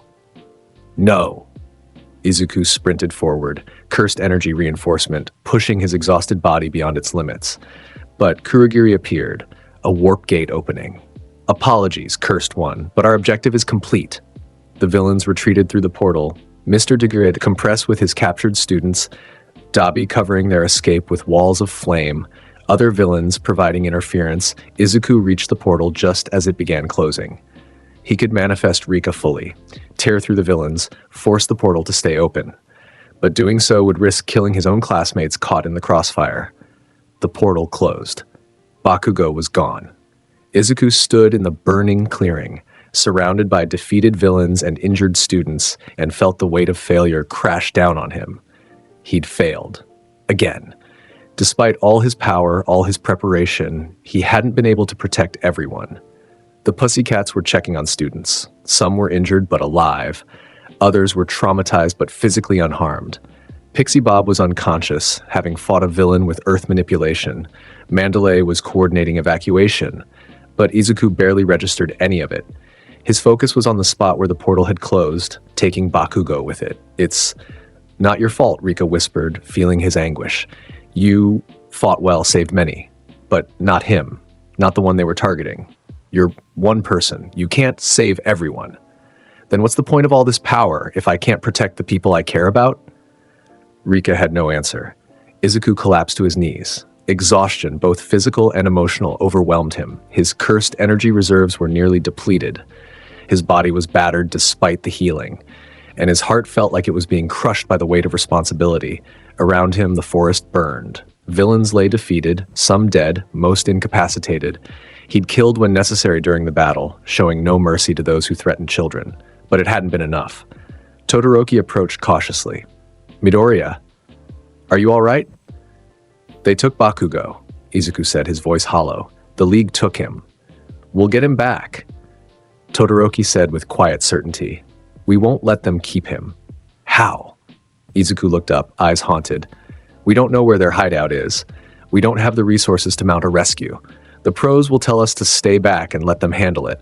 And by the time they organize a response, it might be too late." "Then we don't wait for permission," Todoroki said. His mismatched eyes reflected determination. "We find him ourselves." Izuku wanted to dismiss it as reckless, wanted to say they should trust the pros, but he'd seen what happened when heroes waited for permission, followed protocol, let bureaucracy slow their response. People died. People got hurt. People like Rika, who'd been killed while heroes were still filing paperwork. "You're serious," Izuku said. "Completely. Bakugo is our classmate, our responsibility. We bring him back." Ida joined them, limping slightly from a minor injury. "I agree with Todoroki. We cannot abandon Bakugo to villains." Others gathered, Kirishima, who considered Bakugo a friend despite the explosive blonde's attitude. Uraraka, determined to help. Even Tokoyami, whose dark shadow resonated with Izuku's darkness. They were forming a rescue team. Students with zero authority, minimal resources, and absolutely no chance of official approval. It was reckless, dangerous, possibly suicidal. "I'm in," Izuku said, standing. "But we do this smart. We gather information first, plan carefully, and execute with precision. No rushing in blindly."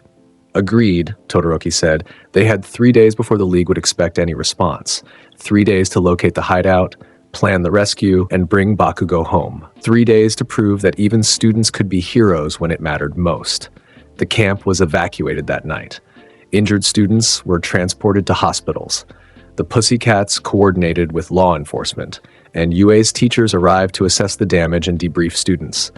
Izuku sat through the debriefing with All Might and Eraserhead, explaining everything he'd witnessed.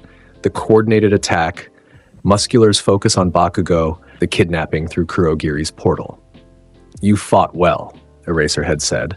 "Defeated Muscular, protected other students, made tactically sound decisions. You did everything right." "Except save Bakugo," Izuku said bitterly. Young Midoriya, All Might, interjected gently. "You're not responsible for every outcome. Villains with overwhelming numbers and strategic planning attacked. You responded as best you could. No one expects you to save everyone." "Then they should," Izuku said quietly, "because that's what I expect of myself." After the debriefing, Izuku returned to his temporary quarters and collapsed. His body was beyond exhausted. His cursed energy reserves were nearly empty. He needed rest, but his mind wouldn't stop racing. Bakugo was out there, held by villains who want to recruit or study him. Every minute delayed was another minute. The explosive blonde was in danger. "Rest," Rika urged. "You're no good to him. Exhausted, I know, but I can't stop thinking about it. Then think while sleeping. I'll keep watch." Izuku smiled slightly despite everything. "Thank you, Rika, for always being there. Always. Forever. That's what love means." He closed his eyes and let exhaustion take him. The next morning brought unexpected news, a tip about the League's hideout location. Gran Torino, the retired hero Izuku had been scheduled to intern with, appeared at UA with information. He'd been tracking the League independently and had narrowed down their base of operations to a warehouse district in Kamino Ward. The pros are organizing a raid, Gran Torino explained to the assembled students. All Might, Endeavor, and several other top heroes will assault the hideout in 2 days. Your classmate will be rescued. But 2 days felt like an eternity. Izuku knew the League would be expecting a response. They'd fortify their position, they'd defend Beihen, possibly move Bakugo to a secondary location. Waiting gave them too much time to prepare. That night, Izuku gathered with Todoroki, Ida, Kirishima, and Uraraka in a secluded location. "We go tomorrow night," Izuku said. "Before the official raid, we infiltrate, locate Bakugo, and extract him. Then we get out before the pros even arrive." "That's extremely dangerous," Ida said. "If we're caught, we'll face severe consequences." "I know, but waiting means risking Bakugo's safety. I won't do that." "Neither will I," Kirishima said firmly. "Bakugo might be an ass, but he's our ass. We bring him home." "I'm in," Todoroki said simply. "Me too," Uraraka added. Ida struggled visibly with the decision. Following rules had always been his nature, but his experience with Stain had taught him that sometimes rules had to be bent for the right reasons. "Very well," he said finally. "I will accompany you, but we must be careful and strategic, no unnecessary risks." Izuku smiled grimly. "Define unnecessary." They spent the day preparing. Izuku used reverse curse technique to fully heal his injuries and restore his cursed energy reserves. The others gathered equipment, communication devices, first aid supplies, civilian clothes to blend in. By evening, they were ready. The group traveled to Kamino Ward separately to avoid suspicion. Izuku arrived first, scouting the warehouse district from a rooftop. His cursed energy sense extended, searching for signatures that matched the League's members. There, in a dilapidated warehouse near the waterfront. Multiple presences, several powerful enough to be the League's elite, and one familiar energy signature that had to be Bakugo. The others joined him on the rooftop. "Target confirmed," Izuku said quietly. "Bakugo's in there along with most of the League. This won't be easy." "We didn't come for easy," Kirishima said. "We came to rescue our friend." They descended into the district under cover of darkness. The warehouse loomed ahead, decrepit but occupied. Lights flickered in the windows. Shadows moved inside. Izuku drew his white katana and channeled a thin layer of cursed energy around himself, just enough to enhance his senses without being detected. The others followed his lead, staying quiet and low. They entered through a side door Uraraka had unlocked with a combination of her zero gravity and Todoroki's ice picks. Inside, the warehouse was a maze of crates and industrial equipment, and waiting for them were the League of Villains. "We've been expecting you," Shigaraki's voice echoed from the shadows. He stepped into view, hands in his pockets, that disturbing smile stretching across his face. The cursed boy and his friends. How predictable. Around him, the League assembled. Dabi with flames dancing on his fingers, Toga with her knives gleaming, Mr. Compress manipulating marbles, and Kurogiri, always lurking near his master. But no Nomus. Izuku's cursed energy sense confirmed it. The bioengineered creatures weren't present. Strange. The League usually relied on them for heavy combat. "Where's Bakugo?" Izuku demanded, katana raised. "Safe," Shigaraki said. "For now, but here's the thing. We don't actually want him. He's bait. For you." The realization hit like a punch. This entire kidnapping had been a trap specifically designed to draw Izuku out. "Why?" Izuku asked, though he suspected he knew. "Because you're interesting," Shigaraki said, scratching his neck compulsively.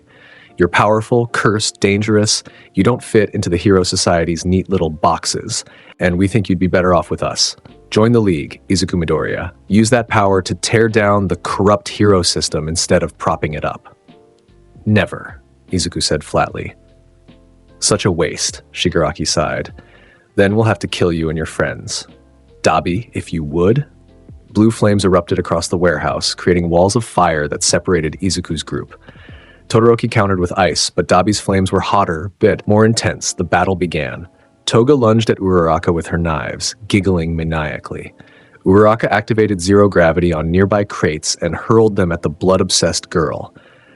Mr. Compress targeted Ida, trying to compress him into a marble.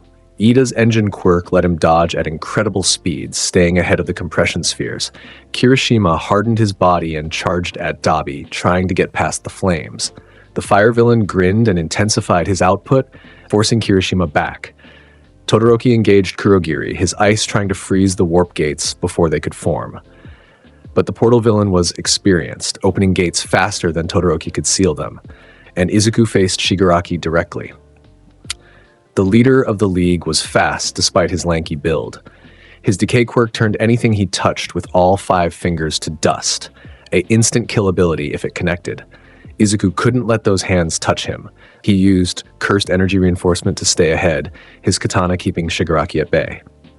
"You're strong," Shigaraki said, dodging a slash, "but you're still thinking like a hero, worried about your friends, afraid to go all out in case you hurt them. That's your weakness." He was right. Izuku was holding back, afraid of manifesting Rika fully and catching his classmates in the destruction, but Shigaraki wasn't holding back. He grabbed a support beam with all 5 fingers. The metal crumbled to dust. The ceiling groaned. "Let's see you save everyone when the building's coming down." Shigaraki laughed. The ceiling collapsed. Izuku reacted instantly. "Rika, now!" She manifested, not fully, but enough. Massive purple claws erupted from his shadow, extending upward to catch the falling debris. Her distorted form materialized partially around him, a monstrous shadow beast of cursed energy and protective fury. The debris hit her claws and stopped. Tons of concrete and steel held suspended by pure cursed energy. Izuku's classmates stared in shock. They'd seen hints of Rika before, but never this direct manifestation, never this raw display of power. "Get out!" Izuku shouted. "Find Bakugo and escape. I'll hold them here." "We're not leaving you," Kirishima protested. "Go!" "That's an order." Todoroki understood. He created an ice path that led his teammates toward the back of the warehouse where Bakugo's energy signature emanated. They ran, reluctantly, leaving Izuku behind. Shigaraki's smile widened. "Now it's just us. Show me what you really are, cursed boy." Izuku released the debris, letting it crash harmlessly to the sides. Then he fully manifested Rika. She erupted from his shadow in her complete nightmare form, a massive, distorted beast of cursed energy. Her body was wrong in ways that defied description. Too many joints, limbs that bent impossibly, a mouth that opened into infinite darkness lined with endless teeth. Her presence was oppressive, radiating malice and protective fury in equal measure. The temperature in the warehouse plummeted. Shadows deepened. Reality itself seemed to groan under the weight of her existence. Shigaraki stared, and for the first time, Izuku saw genuine fear in his eyes. "Beautiful," Shigaraki whispered. "Absolutely beautiful. That's true power. That's what I want to destroy." He lunged forward, hands reaching for Rika's massive form. She caught him with one claw and slammed him into the ground. The impact cratered the concrete. Then she lifted him and threw him through a wall. Dabi tried to intervene with flames, but Rika's cursed energy was too dense. The fire washed over her harmlessly. She backhanded him with casual strength, sending the fire villain flying. Kurogiri opened a warp gate beneath Rika, trying to trap her in a portal. She simply tore through it, her claws ripping reality itself, forcing the gate closed through sheer power. The League's members realized they were outmatched. They began retreating, using Kurogiri's portals to escape. But Izuku wasn't letting Shigaraki go. Not this time. He directed Rika forward. Her massive form moved with terrifying speed, claws reaching for Shigaraki before he could escape through a portal. But then everything changed. The warehouse wall exploded inward. A figure stepped through, tall, imposing, wearing a suit and a mask that covered his face. His presence was overwhelming, making even Rika's manifestation feel small by comparison. All for One had arrived, the ultimate villain. All Might's nemesis, the man who'd ruled Japan's underworld for generations. He looked at Rika's manifested form with what might have been amusement. Interesting. A curse given physical form through pure emotional resonance and energy manipulation. I've never seen anything quite like it. His voice was calm, almost pleasant. But the power radiating from him was apocalyptic. "Fall back, Tamura," All for One said. "I'll handle this." Shigaraki retreated through a portal without argument. The other League members followed. Within seconds, only All for One and Izuku remained. Well, Izuku and Rika, she roared. a sound that shattered windows and made the air vibrate. Then she attacked with everything she had. All for One didn't dodge, he simply raised one hand. Air cannon. A blast of compressed air hit Rika like a physical wall. Her massive form was thrown backward, crashing through the warehouse and into the street beyond. Izuku felt the impact through their connection. Rika was hurt, actually hurt by that single attack. Your curse is powerful, All for One said, walking forward casually. But power means nothing against experience and versatility. I've accumulated dozens of quirks over my lifetime. Each one makes me stronger. Each one gives me more options. What do you have? A single curse and some copied ability. He was right. Izuku had 7 copied quirks. All for One had dozens, maybe hundreds. This was a fight he couldn't win, but he had to try, because his classmates were still in the building, because Bakugo still needed rescuing, because heroes didn't run. Izuku activated every copied quirk simultaneously. Explosion, ice, fire, muscle augmentation, super strength, shock absorption, super regeneration, blood curdle coating his blade. The combined energy was overwhelming. His body screamed in protest. Cursed energy channels couldn't handle this much power flowing through them at once. But he forced it, pushed his limits beyond breaking, became a living weapon of multiple quirks and cursed energy. He attacked All for One with everything he had. The clash was cataclysmic. Explosions and ice and fire and cursed energy collided with All for One's quirks, air blasts and kinetic force and stolen abilities. The street cratered beneath them. Buildings shook. The night sky lit up with destructive power. But it wasn't enough. All for One was too experienced, too versatile. He countered every attack with a perfect quirk response. When Izuku used ice, All for One melted it with fire. When Izuku used explosions, All for One redirected them with air control. And always, always he pressed forward with calm inevitability. You're strong for your age, All for One said, catching Izuku's katana between 2 fingers, the same way All Might had during the exam. But strength without refinement is just noise. Let me show you true power. He activated multiple quirks at once: kinetic force amplification, muscle enhancement, speed multiplication, shockwave generation. His punch caught Izuku in the chest. Even with shock absorption and super regeneration, the impact was devastating. Ribs shattered, internal organs ruptured. Izuku flew backward through multiple buildings, his body a broken mess. He crashed into rubble and couldn't get up. Blood poured from his mouth. His vision blurred. Rika manifested beside him, her massive form cradling his broken body. She was crying, distorted, awful sounds of grief and rage. No, not him. Not him. I'm sorry, Izuku whispered, activating reverse curse technique. Golden white light surrounded his injuries, but the healing was slow. The damage was too severe. All for One walked toward them, completely unharmed. Your curse loves you. That's admirable. But love doesn't win wars. Power does, and I have more power than you can imagine. He raised his hand to deliver the killing blow. Then the sky exploded with light. All Might arrived, not the skeletal form. The symbol of peace in his full muscular glory, radiating power and fury. He crashed down between All for One and Izuku with enough force to crater the street. All for One! All Might's voice boomed. Your fight is with me. For the first time, All for One showed emotion. He smiled, a genuine expression of anticipation. All Might, how wonderful. I was hoping you'd show up. Shall we finish what we started all those years ago? With pleasure, All Might said. Then, quieter to Izuku, young Midoriya, get your friends and run. This fight is beyond you. But, go, I'll handle him. Izuku wanted to argue, wanted to stay and fight beside the symbol of peace. But his body was too damaged, his cursed energy reserves were depleted, and Rika was barely maintaining her manifestation. He was useless here. Rika, he whispered, get me to the others. She lifted him gently, her massive claws surprisingly tender, and carried him away from the battlefield. Behind them, All Might and All for One began their apocalyptic clash. Izuku's classmates had found Bakugo in a back room, restrained but alive, but before they could escape, they heard the battle outside. What the hell is that? Bakugo demanded, explosions already building in his palms. All Might fighting All for One. Todoroki said grimly, we need to leave now. Then Rika crashed through a wall, carrying Izuku's broken body. The sight made everyone freeze. Midoriya! Kirishima ran forward. Is he alive? Izuku rasped. Barely. We need to go. Rika set him down gently, then dispersed back into his shadow. The effort of maintaining her manifestation while carrying him had depleted what little cursed energy he had left. Uraraka carefully lifted him with zero gravity. "We've got you. Just stay conscious."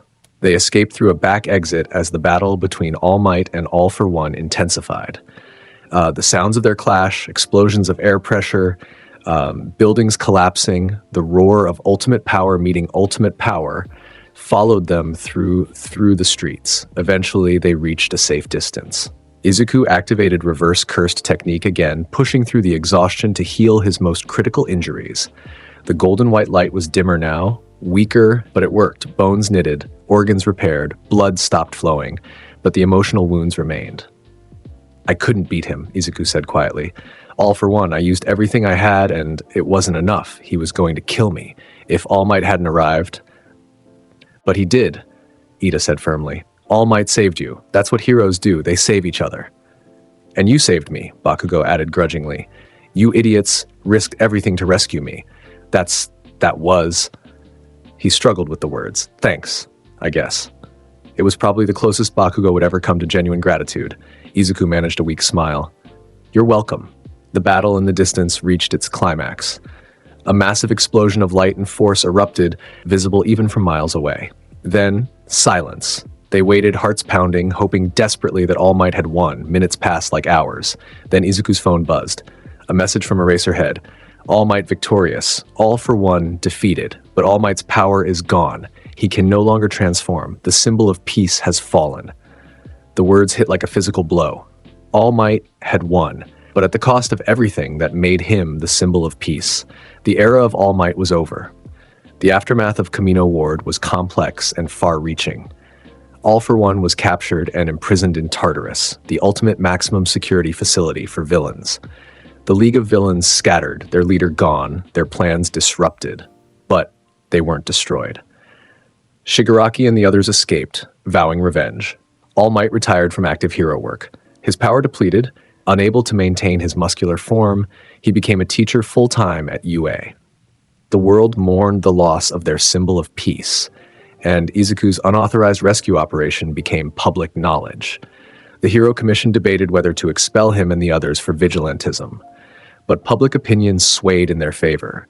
Students risking everything to save a classmate was the exact kind of selfless heroism society needed. Eventually, they received official reprimands, but no expulsions. A compromise that satisfied no one but allowed everyone to move forward.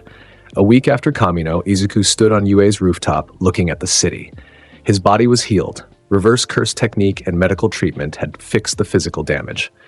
But the emotional scars remained. He'd faced All for One and been utterly defeated. Only All Might's intervention had saved his life. The realization of how much stronger his enemies could be was humbling and terrifying. "You did your best," Rika whispered. "That's all anyone can do." "My best wasn't good enough. I couldn't protect Bakugo alone. Couldn't defeat All for One. Couldn't save All Might's power. But you tried. You fought. You didn't give up. That's what matters." "Is it?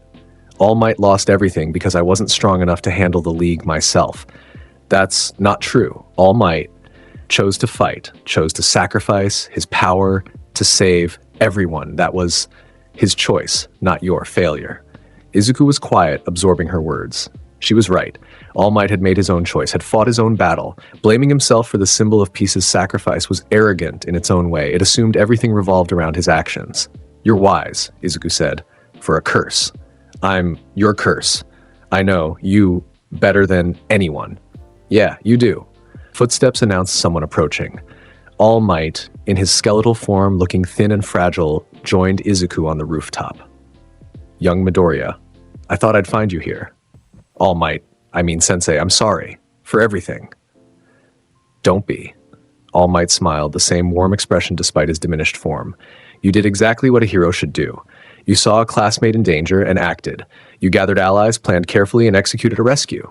Yes, you encountered an enemy beyond your capabilities, but you survived, learned, grew. But you lost your power because of me. I lost my power because I chose to use it to defeat All for One. That was my decision, not yours. And it was the right decision. That villain needed to be stopped, and I was the only one who could do it." All Might placed a hand on Izuku's shoulder. Don't carry guilt for my choices. Instead, carry the lesson that sometimes we sacrifice what we have to protect what matters. Izuku looked at his former symbol of peace, now just a man, fragile and human. What happens now, without you as the top hero? Now others step up. Endeavor will likely become the new number one. Other heroes will rise to fill the gap, and students like you will grow stronger, preparing to take our place. All Might's smile widened. The world doesn't end when one symbol falls. It adapts, evolves, finds new symbols. Will I be one of those symbols? Izuku asked quietly. Can someone cursed like me be a symbol of peace? You don't need to be a symbol of peace, All Might said. You need to be Izuku Midoriya, a hero who protects with lethal precision when necessary and gentle mercy when possible. A hero who carries darkness but chooses light. That's the symbol you're meant to be. The words settled something in Izuku's chest. He'd been trying to emulate All Might, to be bright and reassuring and inspiring, but that wasn't who he was. He was the cursed hero, the one who walked between light and shadow, the one who killed to protect and saved with brutal efficiency. And that was okay. Thank you, Izuku said, for everything, for believing in me, for saving me at Kamino, for showing me what a true hero looks like. You're welcome, my boy. All Might's expression turned serious. But remember, the path ahead will be difficult. The League will return. New villains will emerge. Your curse will be tested in ways you can't imagine. Are you ready for that? I have to be, Izuku said, because people are counting on me. My classmates, innocent civilians, Rika's memory. I can't let them down.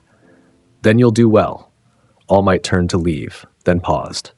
One more thing. Your curse, Rika. She's not just a source of power. She's a person who loved you so much that her soul refused to move on. Honor that, cherish it, and when the time comes, be willing to let her go if that's what she needs.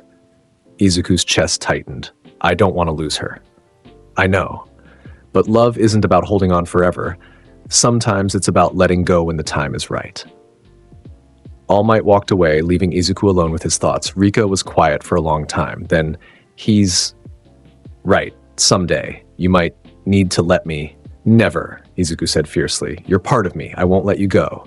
But if staying hurts you, if the curse becomes too much, then we'll figure it out together, like we always have. Together, Rika's voice was soft, almost content. Always. Together. Always. The semester continued. Students returned to classes, to training, to the normal rhythm of hero education. But everything felt different now. All Might taught exclusively in his skeletal form. The other teachers were more protective, aware that villains had successfully attacked students twice now. Security increased, training intensified, and Izuku's classmates looked at him differently. They'd seen Rika's full manifestation at Kamino, seen her massive, terrifying form protecting Izuku, seen the raw power he commanded when pushed to his limits. Some were awed, others were unsettled, but none were afraid anymore. Midoriya, Kirishima jogged up during lunch. That curse of yours, Rika, right? She's incredible. The way she fought at Kamino was so manly. She's protective, Izuku said carefully. Sometimes too protective. Well, she kept you alive against All for One. I'd say that's the right amount of protective. Kirishima grinned. You're lucky to have someone who cares that much. I know, I am. Uraraka joined them with her lunch tray. I've been thinking about your quirk, or curse, or whatever we're calling it. It's unique, but that makes it valuable. No one else can do what you do. That's not a weakness. That's strength. Thanks, Uraraka.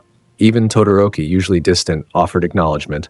You fought well at Kamino. Your choice to hold back Rika's full manifestation to protect us showed character.